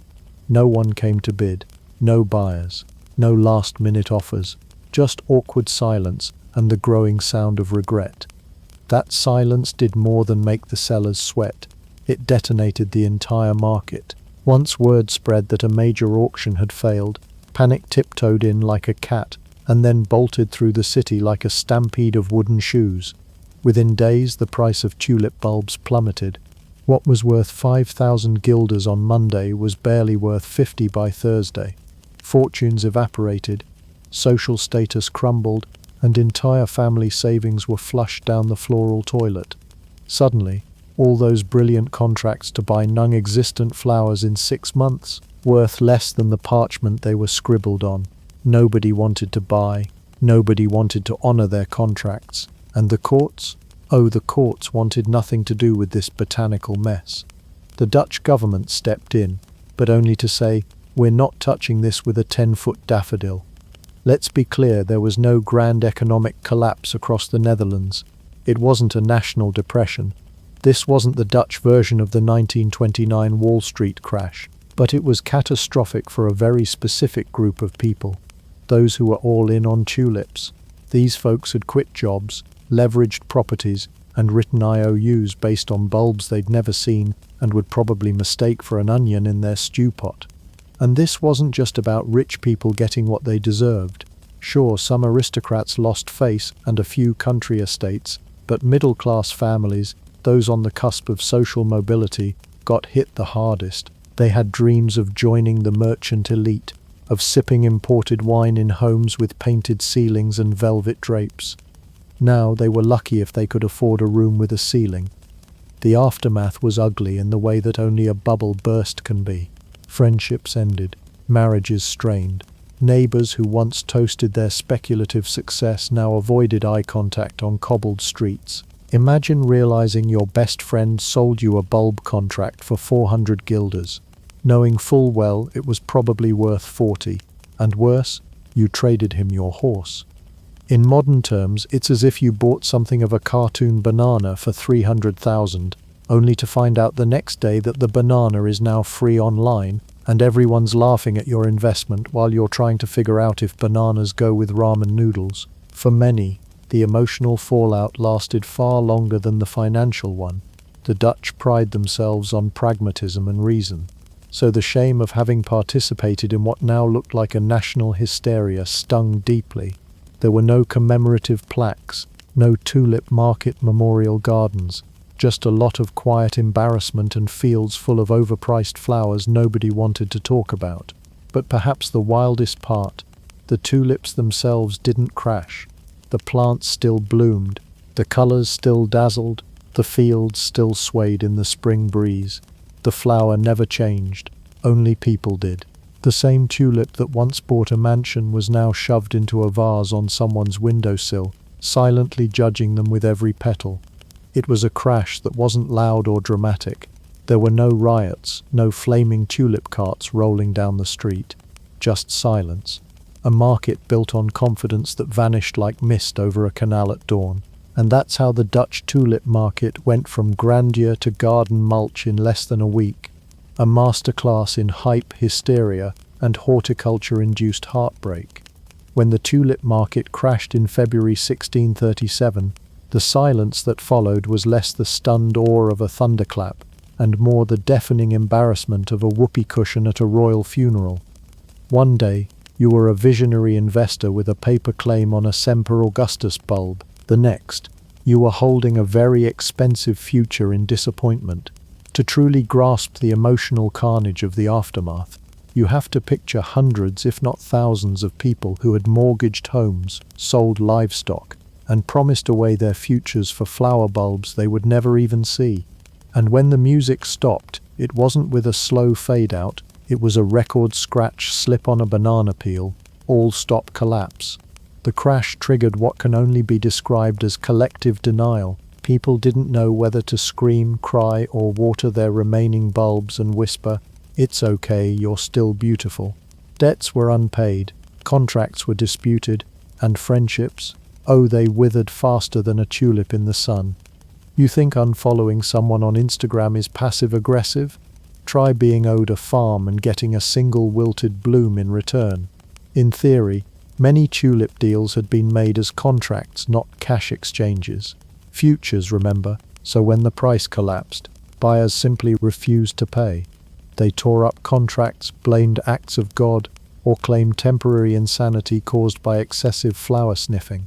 Some even argued that since the bulbs never physically exchanged hands, no debt technically existed. You've heard of ghosting? This was flower fading. And the flower faders were everywhere. Merchants who had planned to retire on tulip profits found themselves back behind the spice counter, explaining to customers why peppercorns cost more than their future once did. Chimney sweeps who thought they were climbing the social ladder were suddenly just climbing chimneys again. Even nobles felt the sting, though admittedly they handled bankruptcy with a bit more flair. Yes, I am ruined, one might declare at a party, but look how tastefully I've done it. The real sting was that there wasn't a legal safety net to fall into. The Dutch government, bless their bureaucratic hearts, stepped in with all the decisiveness of a cat choosing a nap spot.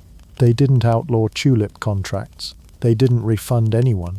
What they did do was suggest that maybe, perhaps, just a thought here, everyone agree to settle debts at a fraction of their original value, so nobody had to get sued, or worse, explain to their parents that they lost the house over a flower. This suggestion, literally called the compromise proposal, recommended that sellers accept just 3.5% of the original contract value. It was like saying, sure, I promised to give you my horse and 2 cows for that bulb, but here's a duck feather and a sincere apology instead. Surprisingly, some people took the deal. Others refused. Still others tried to pretend they had never been involved in tulip trading, even though their names were on dozens of promissory notes that smelled faintly of fertilizer. It wasn't just private individuals who were affected either. Banks and local economies felt the aftershock. Towns that had enjoyed a boom from tulip trading tourists and fancy floral fairs now had to deal with a PR crisis. Come to Harlem, we no longer sell flowers for the price of a ship. The economic aftershocks lingered, but they were uneven. Some regions bounced back quickly. Others, particularly those most invested in the trade, faced longer-term damage. But perhaps the greatest casualty was pride. The very idea that an entire society, famed for its logic, trade acumen, and Protestant restraint, had lost its collective mind over a flower that stung.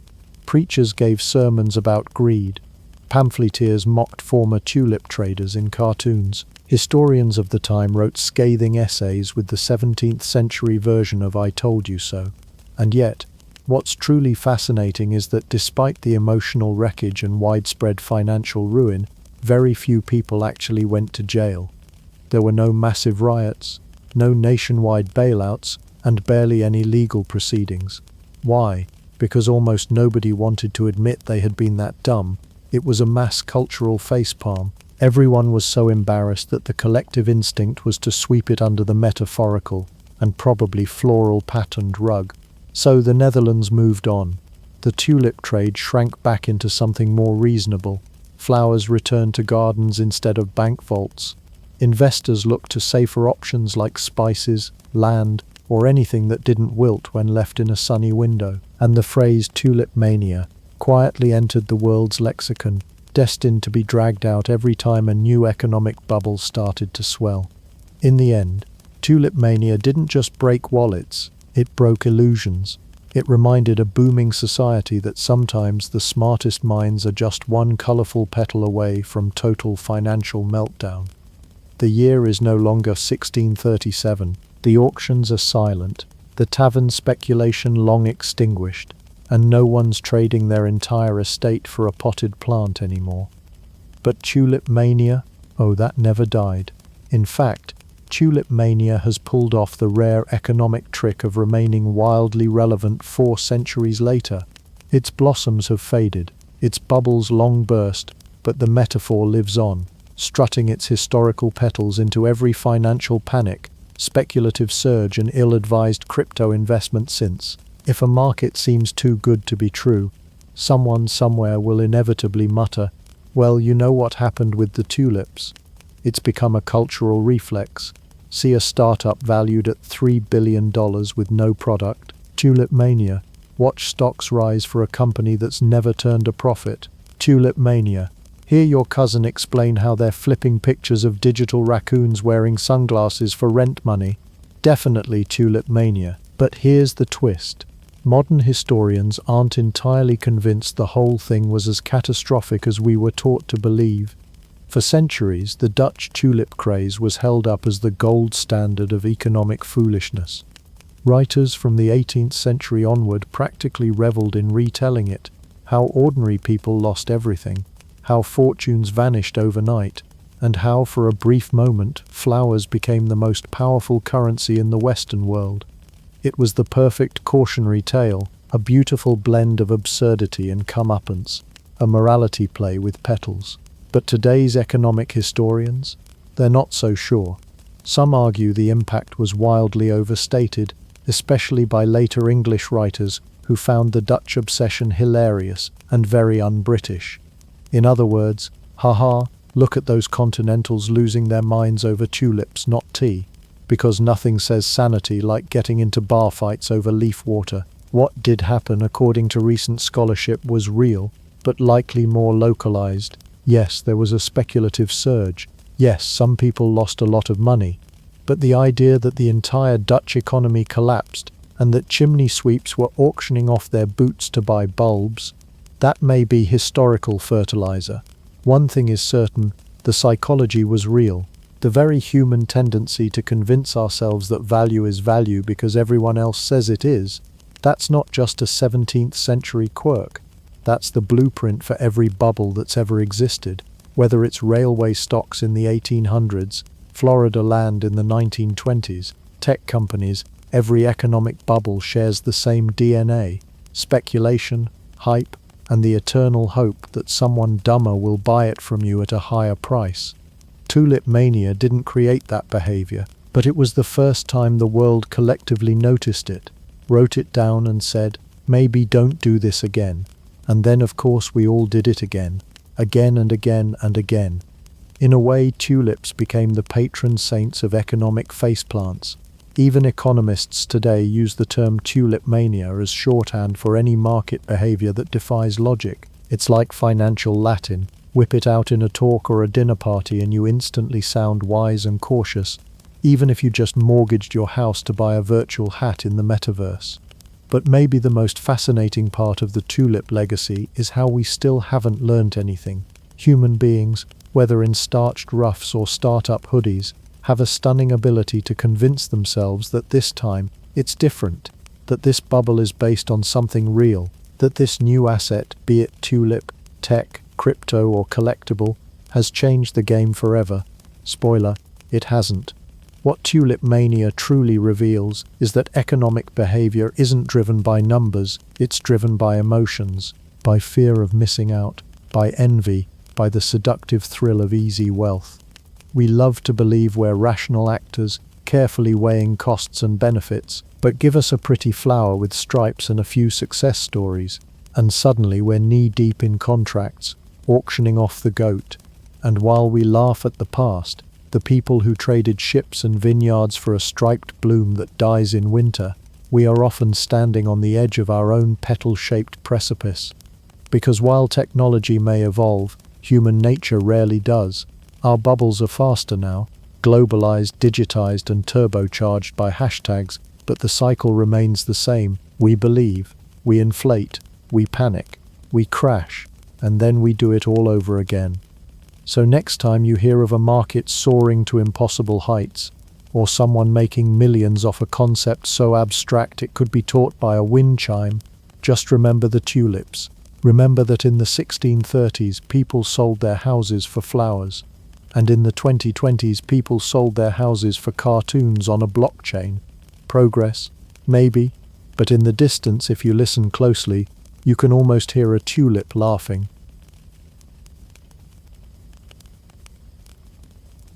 Before the invention of the printing press, books were like magical artifacts, rare, painstakingly crafted, and locked away in monasteries or royal libraries, guarded like dragon treasure. You couldn't just pop down to the local bookshop and pick up the latest philosophical zinger or spicy romance. You needed gold, God, or a goose feather and a terrifying amount of patience. Books didn't exist in the modern sense. What existed were manuscripts, and they were written by hand, manu Latin for hand, and scriptus meaning I hope you like squinting under candlelight for 6 hours a day. If that sounds like a nightmare, it's because it was, unless you were a monk, in which case it was your holy duty and full-time job. Welcome to the world of the scribe, the medieval equivalent of a human photocopier with no off switch and a high risk of arthritis. Let's say you wanted a copy of the Bible in the 13th century. Congratulations, you've just signed up for 3 to 5 years of writing, with no Control-C, no backspace key, and no Grammarly plugin to catch your typos. Scribes copied word for word, letter for letter in Latin of course, and if you messed up halfway through, too bad. You couldn't just undo, you either scratched the ink off the vellum with a knife, rewrote the page, or turned your mistake into a tiny drawing of a dragon and hoped no one noticed. Speaking of vellum, books weren't printed on regular paper yet. Most manuscripts were written on treated calf skin, because nothing says divine wisdom like flayed baby cow. One full Bible could require the hides of 200 animals, which meant every time someone wanted a new book, a small herd had to make the ultimate literary sacrifice. This also meant books were staggeringly expensive. A single hand-copied manuscript could cost the same as a modest house. Books weren't for casual weekend readers. They were luxury items, commissioned by nobles, scholars, or churches with gold to spare. The average peasant didn't own a book. The average peasant didn't even see a book unless it was being read aloud in church. And even then they probably didn't understand it because it was in Latin, not the local language. Oh, and that's another thing, language. Before the printing press there was no standard spelling for anything. You could spell the word sheep 6 different ways on the same page and nobody would raise an eyebrow. Regional dialects flourished. Grammar was a suggestion. Reading one manuscript was like deciphering the personal handwriting of a caffeinated historian who never finished the alphabet. To make matters worse, libraries, if you could even call them that, were more like treasure vaults. Books were so rare and valuable, they were often chained to desks to prevent theft. You'd chain your Bentley to a parking post too, if you parked it in a public building filled with wandering monks and underpaid clerics. The church, of course, loved this setup. It had a monopoly on knowledge and was in no hurry to hand out reading material like candy. Want to know what the Bible actually says? Too bad. You'll hear it from the priest, and he'll read you the parts that help with tithes and obedience. The idea of the laity having direct access to scripture was about as welcome as a rat in the wine cellar. The painstaking slowness of manuscript production also meant ideas spread like molasses. If a philosopher in Paris had a hot take on Aristotle, it could take decades for that thought to make it to Rome or London if it ever got there at all. And if someone wanted to preserve a local legend or a scientific observation, good luck. Most thoughts, however brilliant, died with their thinker. Knowledge didn't just travel slowly, it often didn't travel at all. To put this into perspective, by the year 1400, the entire continent of Europe had roughly 30,000 books, not titles, total books. That's fewer than your average college library today. Knowledge was a bottlenecked elite resource, locked behind ink-stained walls and guarded by gatekeepers in robes and sandals. And the scribes? They were the unsung heroes and chronic hand-cramp victims of this system. While they meticulously penned illuminated letters, decorated margins with tiny demons and rabbits, true story, and prayed not to spill ink on page 312 of 600, the rest of the world fumbled through oral tradition and hearsay. Scribes didn't just copy words, they copied culture. But no matter how fast they worked, they were always losing a race against time, because on the horizon something big was coming. Something with metal letters, black ink, and the terrifying promise of mass production. The age of slow, sacred, scribbled knowledge was about to get bulldozed by a German goldsmith with a vision and a very busy press. And monks everywhere? They were about to learn that job security was not eternal. Johannes Gutenberg was not the kind of man you'd expect to start a revolution. He wasn't a monk, a poet, or even particularly bookish. He was a goldsmith from Mainz, Germany. A man whose daily business involved molten metal, heavy tools, and a lot of squinting. And yet, with the mind of an engineer and the persistence of someone who probably said, "I bet I can make that faster," Gutenberg changed the course of human history. Not bad for someone whose big innovation began with wine equipment. Let's set the scene. The early 1400s, the age before the print boom. Gutenberg had grown up around trade, money, and metal, the son of a patrician family involved in the cloth business and civic life. But his passion wasn't silk or politics, it was tinkering. He trained as a goldsmith, which in the 15th century meant you weren't just making fancy necklaces, you had to understand metallurgy, carving, molding, and how to not set yourself on fire. Basically, he was a Renaissance-era metal nerd with ambition. Now here's where things get fun. Gutenberg started thinking about how texts were made, how books were copied out painstakingly by hand, letter by letter, by scribes who must have had the wrist strength of a medieval tennis champion. The process was slow, costly, and inconsistent. If you wanted 10 copies of something, it meant hiring 10 people to rewrite it, and probably fixing 15 spelling mistakes per page. Gutenberg saw a bottleneck, and like any good inventor, he hated inefficiency. So what did he do? He reached back to his roots in metallurgy and began experimenting with movable type, individual letters cast in metal that could be rearranged and reused. This idea wasn't entirely new. The Chinese and Koreans had used movable type centuries earlier with wood and clay, but Gutenberg, he brought metal to the party and threw in a European-style wine press for good measure. Yes, wine helped birth the book. Gutenberg realized that the mechanics of a wine press designed to squish grapes with even controlled pressure could be adapted to press inked letters onto paper. It was the aha moment of the millennium. The combination of precise reusable type and the pressing mechanism made the process exponentially faster and more uniform than anything Europe had seen. Instead of spending years producing a few hundred books, a single press could churn out thousands in a matter of months. Gutenberg wasn't just inventing a machine, he was engineering a system.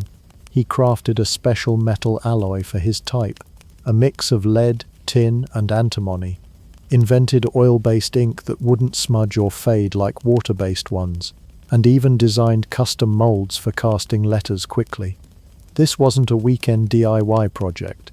It was an industrial revolution in miniature, but of course, because this is history and not a Disney movie, Gutenberg's life wasn't all triumphant printing and ticker tape parades.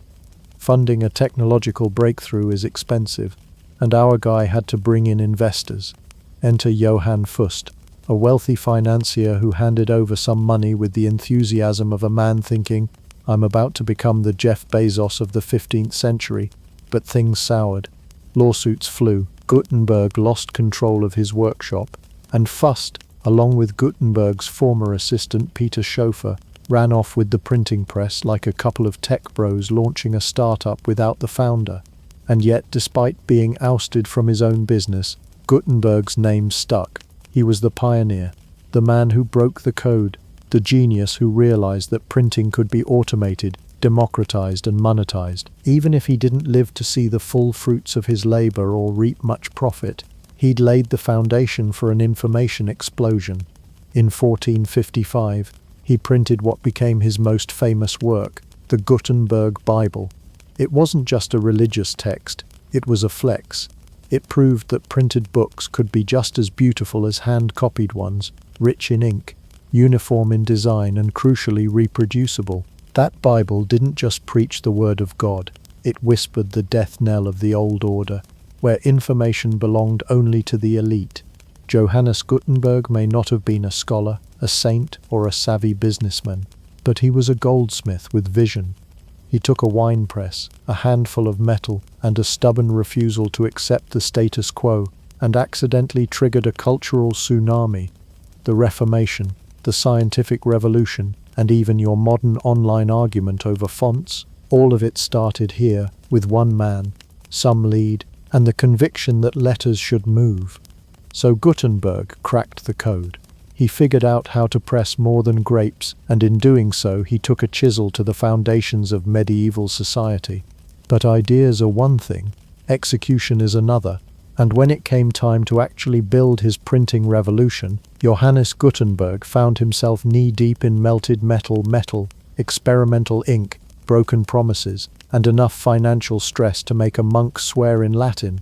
Let's talk about what made his machine tick, and why he almost ticked himself straight into debtor's prison. The heart of Gutenberg's invention wasn't a single thing, it was a Frankenstein's monster of adapted technology, trial and error engineering, and a dash of divine intervention, probably shouted by a frustrated assistant covered in ink. Movable type was the game changer. Instead of carving entire pages into wood blocks, which was the trendy method in Asia and the occasional European woodcut, Gutenberg created individual metal letters, one for each character, and arranged them like puzzle pieces in a frame. When a page was done printing, the type could be broken down and reused, recyclable, efficient, and slightly maddening to alphabetize. Each tiny letter was cast from a mold, created using something called a matrix. No Keanu Reeves required, which allowed Gutenberg to standardize size and spacing, an innovation no other European printer had cracked. It was like the font menu in Microsoft Word had finally arrived. If your fonts were made of molten lead and could burn through your shoes, then came the ink. Regular ink? Nope, that watery stuff slid right off metal. Gutenberg had to invent a special oil-based ink, thick and sticky like licorice glue, that would cling to metal letters and transfer crisply to vellum or paper. It wasn't just messy, it was artfully messy. Imagine creating a new kind of ink that had the consistency of tar and smelled like burned fish. Now imagine convincing people this was better than scribes. That's marketing. And of course there was the press itself, adapted from a traditional wine press used in vineyards. Gutenberg replaced grape-squishing parts with a flat, heavy platen that could push paper evenly onto the inked type. The result? Sharp, consistent prints, and fewer grapes. Here's where Jaws hit medieval floors. Before Gutenberg, a skilled monk might take months to copy one book. The Gutenberg press? It could produce hundreds of pages a day. not just quickly but with an eerie mechanical uniformity that made each page look identical. This kind of duplication was unheard of. Monks tried to copy each other's handwriting. Gutenberg gave the world mass production. Imagine the reaction of the first reader who saw a printed Bible and realized it had no smudges, wine stains, or doodles in the margins. Witchcraft? Possibly, but very tidy witchcraft. Of course, every great invention has a tragic subplot. In Gutenberg's case, it was named Johann Fust, a financier who helped bankroll the printing experiments. Gutenberg, who was brilliant with type and ink but absolutely clueless with contracts, borrowed a massive sum from Fust to build his press and print his magnum opus, the 42-line Bible. But by the time he neared completion, the money had dried up, the debts had ballooned, and Gutenberg found himself in court. Fust accused him of misusing funds. Gutenberg, predictably, had no receipts. The ruling: Fust got control of the press, the equipment, and most of the finished Bibles. Gutenberg, the guy who invented the printing press, got the boot from his own operation. Cue tragic organ music. It's the medieval equivalent of a tech founder getting kicked out of their own startup by investors. Except instead of stock options, it was illuminated Bibles and ink-stained tunics. Despite the personal disaster, Gutenberg's machine was too powerful to stay locked up. His press didn't just print books, it printed power. Books no longer had to be elite objects copied by hand. Information, for the first time in European history, could spread like wildfire. Literacy rose, ideas moved, and scribes across the continent started panicking. But that's a story for another chapter. In the end, Gutenberg's tale is both triumphant and tragic. He engineered a device that changed the trajectory of history but never reaped the rewards. His ink dried on pages that would be sold for fortunes, while he scraped by in obscurity. It's the classic story of innovation. Create something that revolutionizes the world, and then watch someone else cash in.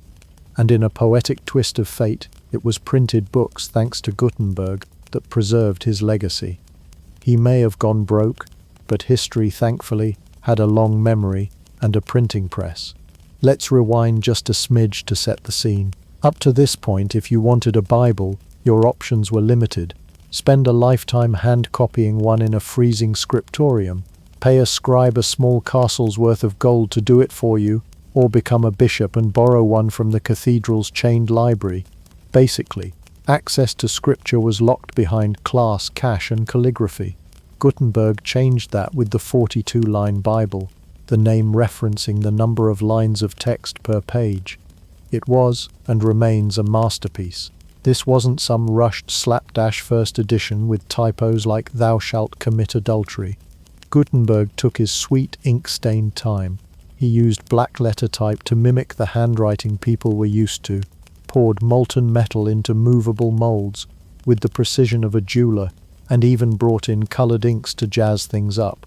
Some copies had gold leaf accents, because if you're going to change history, why not do it with a little sparkle? Each copy, nearly 180 of them, was crafted with a level of detail that would make modern publishers weep. The pages were printed on either paper for the budget-friendly crowd, or vellum for the ecclesiastical elite who liked their books with a whiff of cowhide. After printing, each page was passed to illuminators who added decorative initials and flourishes by hand. So while Gutenberg mechanized the process, he didn't totally kill the vibe of the medieval manuscript. He just cranked it up to production line speed, and people noticed. Word of the Bible's arrival spread faster than a plague rumor in a port town. It was beautifully made, consistent, no tired monk forgetting a verse halfway through, and crucially more available than ever before. It was still pricey, but compared to hand-copied versions, it was practically a bargain bin special. Clergy, scholars, and nobles snatched them up, some not even fully grasping the technology behind it. For them, it was like discovering a goose that laid gold-leafed eggs. Even more remarkable was the idea that every copy looked the same. This was radical. Up to now, every manuscript was its own snowflake. Spelling errors, uneven ink, maybe a sassy marginal doodle of a rabbit jousting a snail. Suddenly there was standardization. the same Bible in different hands, read in different towns, with the same words in the same order. It was like the world's first mass group text, and it laid the groundwork for a more unified intellectual world. Of course, not everyone was thrilled. While the church initially praised Gutenberg's Bible for its beauty and accuracy, it was after all the Latin Vulgate, the official version. They didn't quite realize what door he'd just kicked open. Mass printing of scripture meant the power to spread ideas could one day fall into non-clerical hands. A few decades later, when Martin Luther got his hands on a printing press, it was like giving a megaphone to someone who'd just discovered subversive karaoke. But at this point in history, Gutenberg was still mostly celebrated as a visionary craftsman. The Bible was his Mona Lisa, his iPhone, his welcome to the future sign planted firmly in the cobbled streets of Mainz. And it's worth noting that while we remember Gutenberg, we don't actually have a single signed copy from him. No, from the desk of Johannes, notes scribbled in the margins. His role was quietly monumental, his name whispered among collectors and scholars, while the Bible itself strutted into history with gold trim and a reputation. Today, only 49 known copies remain, some incomplete, most behind glass, and all fiercely guarded.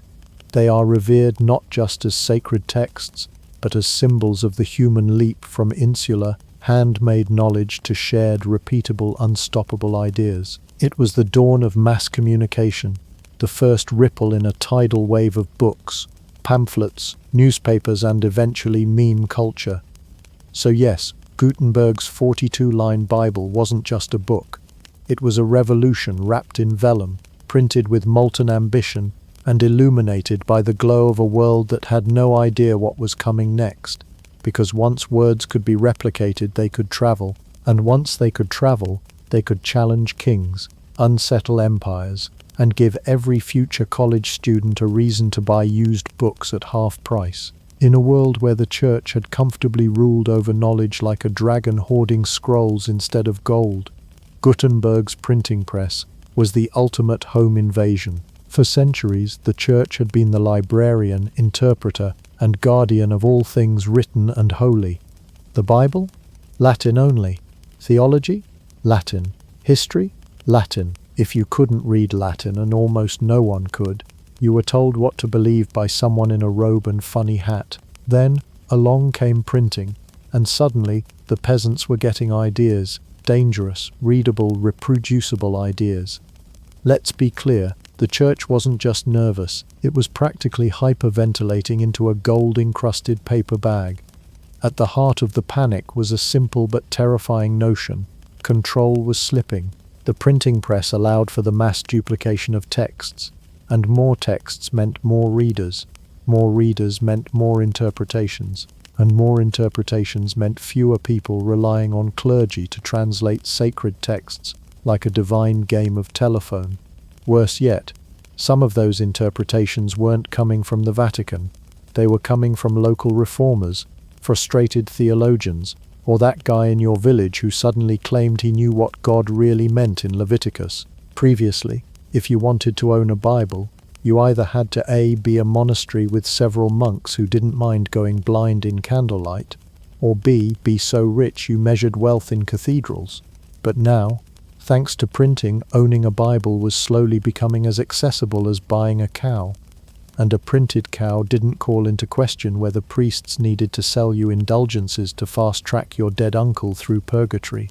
The church's initial response was confusion.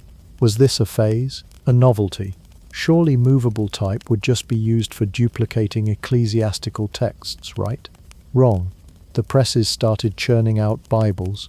Yes, but also pamphlets. Satirical ones, sassy ones, sometimes even anonymous ones. Think of them as medieval memes, minus the cats, but still spiritually devastating. By the early 1500s, authorities realized something disturbing. They couldn't keep up. For every book they condemned or burned, 5 more appeared, faster, cheaper, and often smuggled across borders in barrels of fish or under piles of cheese. And yes, that last part actually happened. Heretical cheese trafficking, a real thing. The church then shifted from confused to furious. In 1501, Pope Alexander VI issued a papal bull banning the printing of unlicensed books, and just like that, censorship had entered its print era. Printers now had to submit text for approval before publication. The Church compiled lists of forbidden books like a divine version of a medieval ban list. But censorship alone couldn't stop the flood, because along with printed Bibles came literacy. Parents who could read were teaching their children. Schools, both religious and secular, began using printed materials. People were learning not just what was written, but how to question it. And then came Martin Luther, a monk with 95 problems, and the Church was every single one. His pamphlets and translated Bibles wouldn't have had the same reach if printing hadn't already stirred the pot. But by the time Luther nailed his complaints to the church door, the press was primed. Within weeks, copies of his theses had spread across the German states. It was the viral tweet of 1517. This was the real nightmare, the democratization of scripture. Now people could read the Bible for themselves, and when they did, they started asking inconvenient questions, like, wait, where is purgatory in this thing? Or why are we paying for indulgences again? Suddenly, sermons were getting side-eyed, and no amount of incense could smoke out the skepticism. Of course, the Church wasn't the only institution feeling the heat. Universities, monarchies, even guilds were grappling with this flood of information, but none had quite as much to lose, or as tight a grip on the population's worldview as the Church. When you've built your entire authority on interpreting sacred texts, and someone hands the text to the masses with a glossary, it's hard not to panic.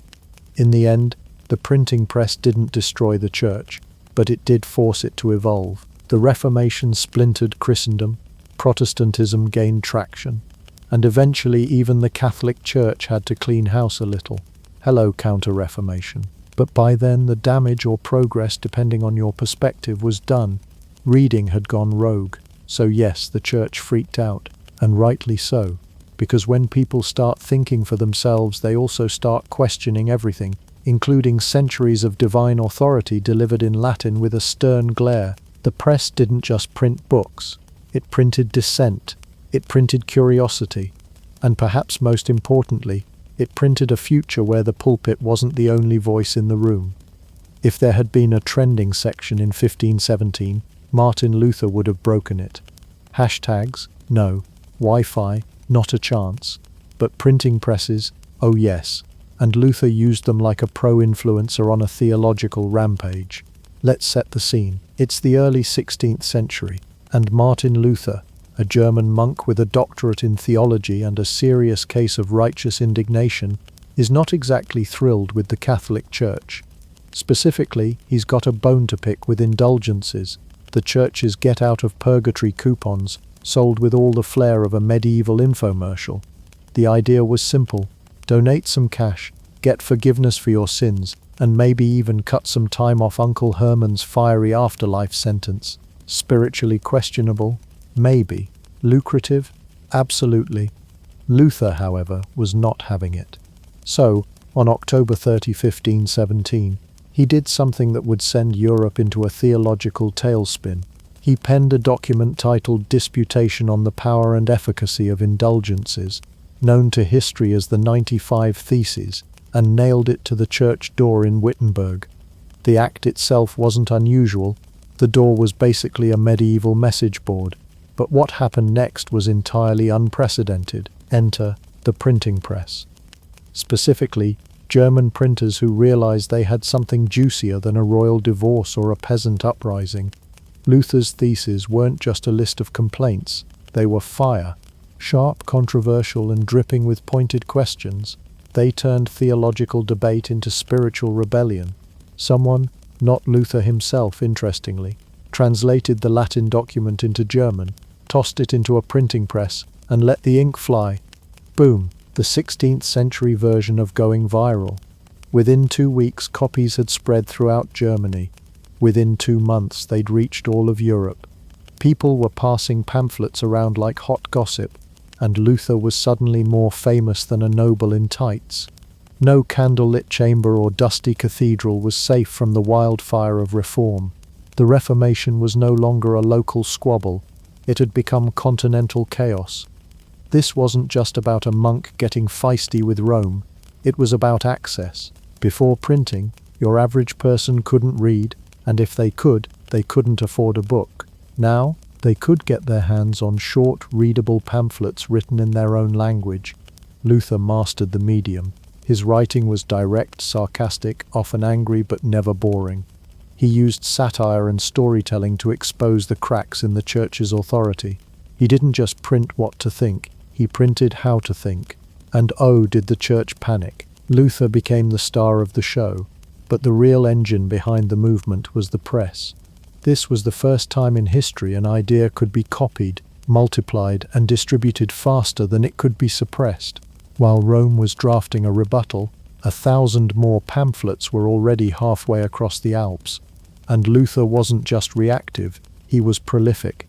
Between 1517 and 1525, he published over 300 works, flooding Europe with critiques, sermons, songs, and scathing retorts. It also helped that printers were making serious money, printing his stuff. They didn't have to believe in the cause, they just had to believe in the demand. Luther was selling out faster than fish at a Friday market. His face was everywhere. Woodcut illustrations turned him into a household name. He even had cartoons mocking his opponents because nothing says Reformation like a holy meme war. But it wasn't all praise and papal rage. Luther's critics fired back with pamphlets of their own. What followed was essentially a century-long theological flame war, complete with public debates, point-by-point rebuttals, and the occasional very literal burning of opposing texts. Yet even amidst all the back and forth, one thing was clear. The printing press had shattered the church's monopoly on messaging. For centuries, Rome controlled the script. Now anyone with ink and a strong opinion could publish their own chapter. And Luther wasn't alone for long. Reformers across Europe, Calvin, Zwingli, and others jumped into the print party. Doctrinal differences aside, they all agreed on one thing: the power of the press was here to stay. So yes, Martin Luther may have started with a hammer and some parchment, but it was Gutenberg's ghost behind him, churning out page after page, feeding a revolution one printed word at a time. The takeaway: never underestimate the combination of conviction, controversy, and cutting-edge technology, especially when the technology involves squashing movable metal letters onto damp paper. In the 16th century, Luther didn't just challenge the church, he rewrote the rules of communication. And for better or worse, we've been arguing in print ever since. The printing press, much like a toddler with a drum set, was both impressive and wildly chaotic. After Gutenberg's invention busted the monopoly on books wide open and gave voice to reformers like Luther, a new age of enlightenment dawned. But with it came a problem no one was ready for. Everyone suddenly had access to the microphone, and a shocking number of people used it to shout complete nonsense. The moment movable type went public, the world discovered something profound about human nature. We love printing absolute garbage. At first, printers focused on the hits: Bibles, prayer books, saintly biographies. But holy content was slow to copy and hard to sell to the average turnip farming peasant who couldn't tell Genesis from geometry. So printers started expanding their portfolio. Soon you could pick up books promising to cure the plague with boiled toad water and a quick prayer to St. Kevin, herbal remedies.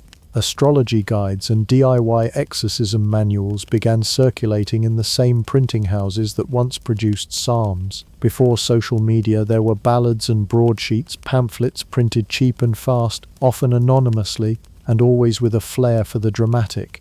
They were sold in marketplaces, read aloud in taverns, and passed around like hot gossip. Some warned of imminent apocalypse. Others claimed sightings of sea monsters in the Rhine. One best-selling pamphlet breathlessly reported that a rooster had laid an egg, a sure sign that Satan was recruiting poultry. Of course, most of this was absolute nonsense, but that didn't stop anyone from believing or reprinting it. Suddenly, information became weaponized, and the line between truth and lunacy blurred beneath layers of ink and ambition. Reformers weren't the only ones with something to say. Radical thinkers and conspiracy theorists all jumped on the Gutenberg bandwagon. Their favorite weapon? Pamphlets, the medieval equivalent of a subtweet, but with better calligraphy. Need to smear your rival? Print a 12-page attack accusing him of heresy, witchcraft, and poor hygiene. Want to undermine the Pope?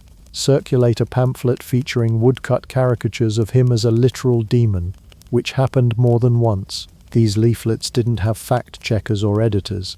They had bold headlines, spicy artwork, and just enough Latin to sound credible. Some were satire, some were deadly serious, all were scandalous. It was the golden age of print-fueled beef. Words weren't the only thing going viral. Enter illustrated mayhem. Woodcuts, carved images stamped onto pages, allowed artists to bypass literacy entirely. A single image of a naked Adam and Eve being chased by a bear. Yes, this existed, said more than 1,000 words. Soon everything had a visual: lusty saints, deviant clergy, monsters with extra heads, and peasants being tortured for dancing too much. If that last one sounds made up, just know that the dancing plague of 1518 inspired multiple pamphlets and at least one illustrated guide on how to not die of jig-induced exhaustion. Art became sensational, bizarre, and sometimes straight-up terrifying. It was the Renaissance's answer to tabloid covers if tabloids were hand-colored and printed by candlelight. Imagine growing up in a world where news traveled by messenger on horseback, and suddenly finding your local tavern wallpapered in screaming headlines about heresy, miracles, and cabbage thieves. The sheer volume of printed material exploded. Between 1500 and 1600, Europe produced over 200 million books and pamphlets. For comparison, before the press, a library might have 100 books total, all chained to desks and guarded like sacred treasure. People didn't know how to process this sudden flood. There were no librarians curating it, no rating systems, and certainly no "this pamphlet contains misinformation" labels. It was utter informational anarchy, and yet it was thrilling.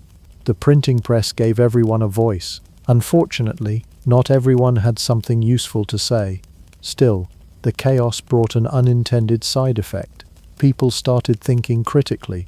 Faced with conflicting pamphlets, one calling the Pope the Antichrist, another claiming he cured lepers with his tears, readers had to make up their own minds. This sparked early debates about censorship, education, and media responsibility, centuries before modern journalism would exist. People weren't just consuming information, they were fighting over it, which sounds oddly familiar.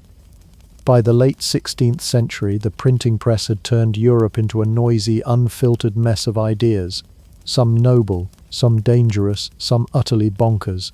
But that's the double-edged quill of information freedom. Once you open the gates, you don't just get Bibles and reformers, you get the guy who wrote a treatise on why goats are secretly spies. And somewhere in that glorious inky mess, truth had to compete. It turns out, the real legacy of Gutenberg's press wasn't just books, it was chaos, catfights in calligraphy, and the first true proof that humans will print absolutely anything, as long as someone's willing to read it. By the time the dust settled from Luther's viral theses, spicy pamphlets, and the papal panic, it became clear that Gutenberg hadn't just invented a clever machine, he had detonated a cultural bomb that would permanently alter the landscape of human history.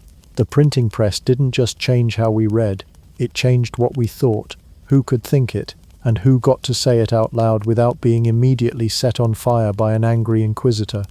It was, quite literally, the Wi-Fi router of the Renaissance. Let's take a moment to really appreciate the scope of this mechanical miracle. Before printing, education was a game of telephone played with monks and parchment, and most people learned life lessons from folklore, superstition, or whatever the local landlord yelled at them during tax collection. After printing, books began trickling down from the elite and into the grubby, ink-stained hands of the masses. Well, the semi-literate masses. Literacy was no longer an aristocratic party trick. It became a ladder out of ignorance, out of blind obedience, and eventually out of feudalism itself. The ripple effect was immediate. Universities sprouted up like caffeinated mushrooms. Suddenly, everyone wanted to learn Latin, Greek, and whatever Copernicus was going on about. Science got a boost too. Thinkers like Galileo and Kepler could finally share their revolutionary findings without needing to handwrite every single copy. Scientific journals emerged, experiments could be replicated, and ideas were no longer hoarded like family recipes. They were shared, tested, debated. It was the dawn of peer review, though it sometimes came with a side order of house arrest. Religion, of course, never recovered from its loss of monopoly. Once Bibles were available outside monastery walls, interpretations exploded, doctrines splintered, sects formed, and Europe found itself in a theological family feud that lasted centuries and occasionally involved actual sword fights. The authority of priests and popes faced real competition for the first time in 1,000 years. From average folks who could now read scripture and raise an eyebrow at passages that sounded suspiciously pro-taxation. In short, belief became a personal matter, not just a handed-down decree from a robed man on a gold chair. But here's where it really gets spicy. The printing press didn't just democratize faith and science, it opened the floodgates for thought. When citizens can read, they can question, and when they question, they tend to write pamphlets about it. From Rousseau's theories to Locke's ideas about liberty, philosophies spread faster than lice in a medieval dormitory. They began with printed ideas. The press didn't just inform people, it made them dangerous in the eyes of kings. And sure, the printing press also introduced us to some of humanity's less charming qualities in mass format. It paved the way for tabloids, smears, conspiracy theories. But the chaos of communication is still communication. It's noisy, it's messy, it's sometimes stupid, but it's ours, and it's loud. Today, we swipe through more words in a single morning than a 15th century monk copied in a lifetime. Gutenberg's device gave birth to everything from encyclopedias to social media rants. Every blog post, every textbook, every text message has a tiny drop of ink from that original press. In a way, every printer jam and paper cut is a tribute to his legacy. So yes, the sword may have conquered kingdoms, but the press built the world we live in, one typo at a time.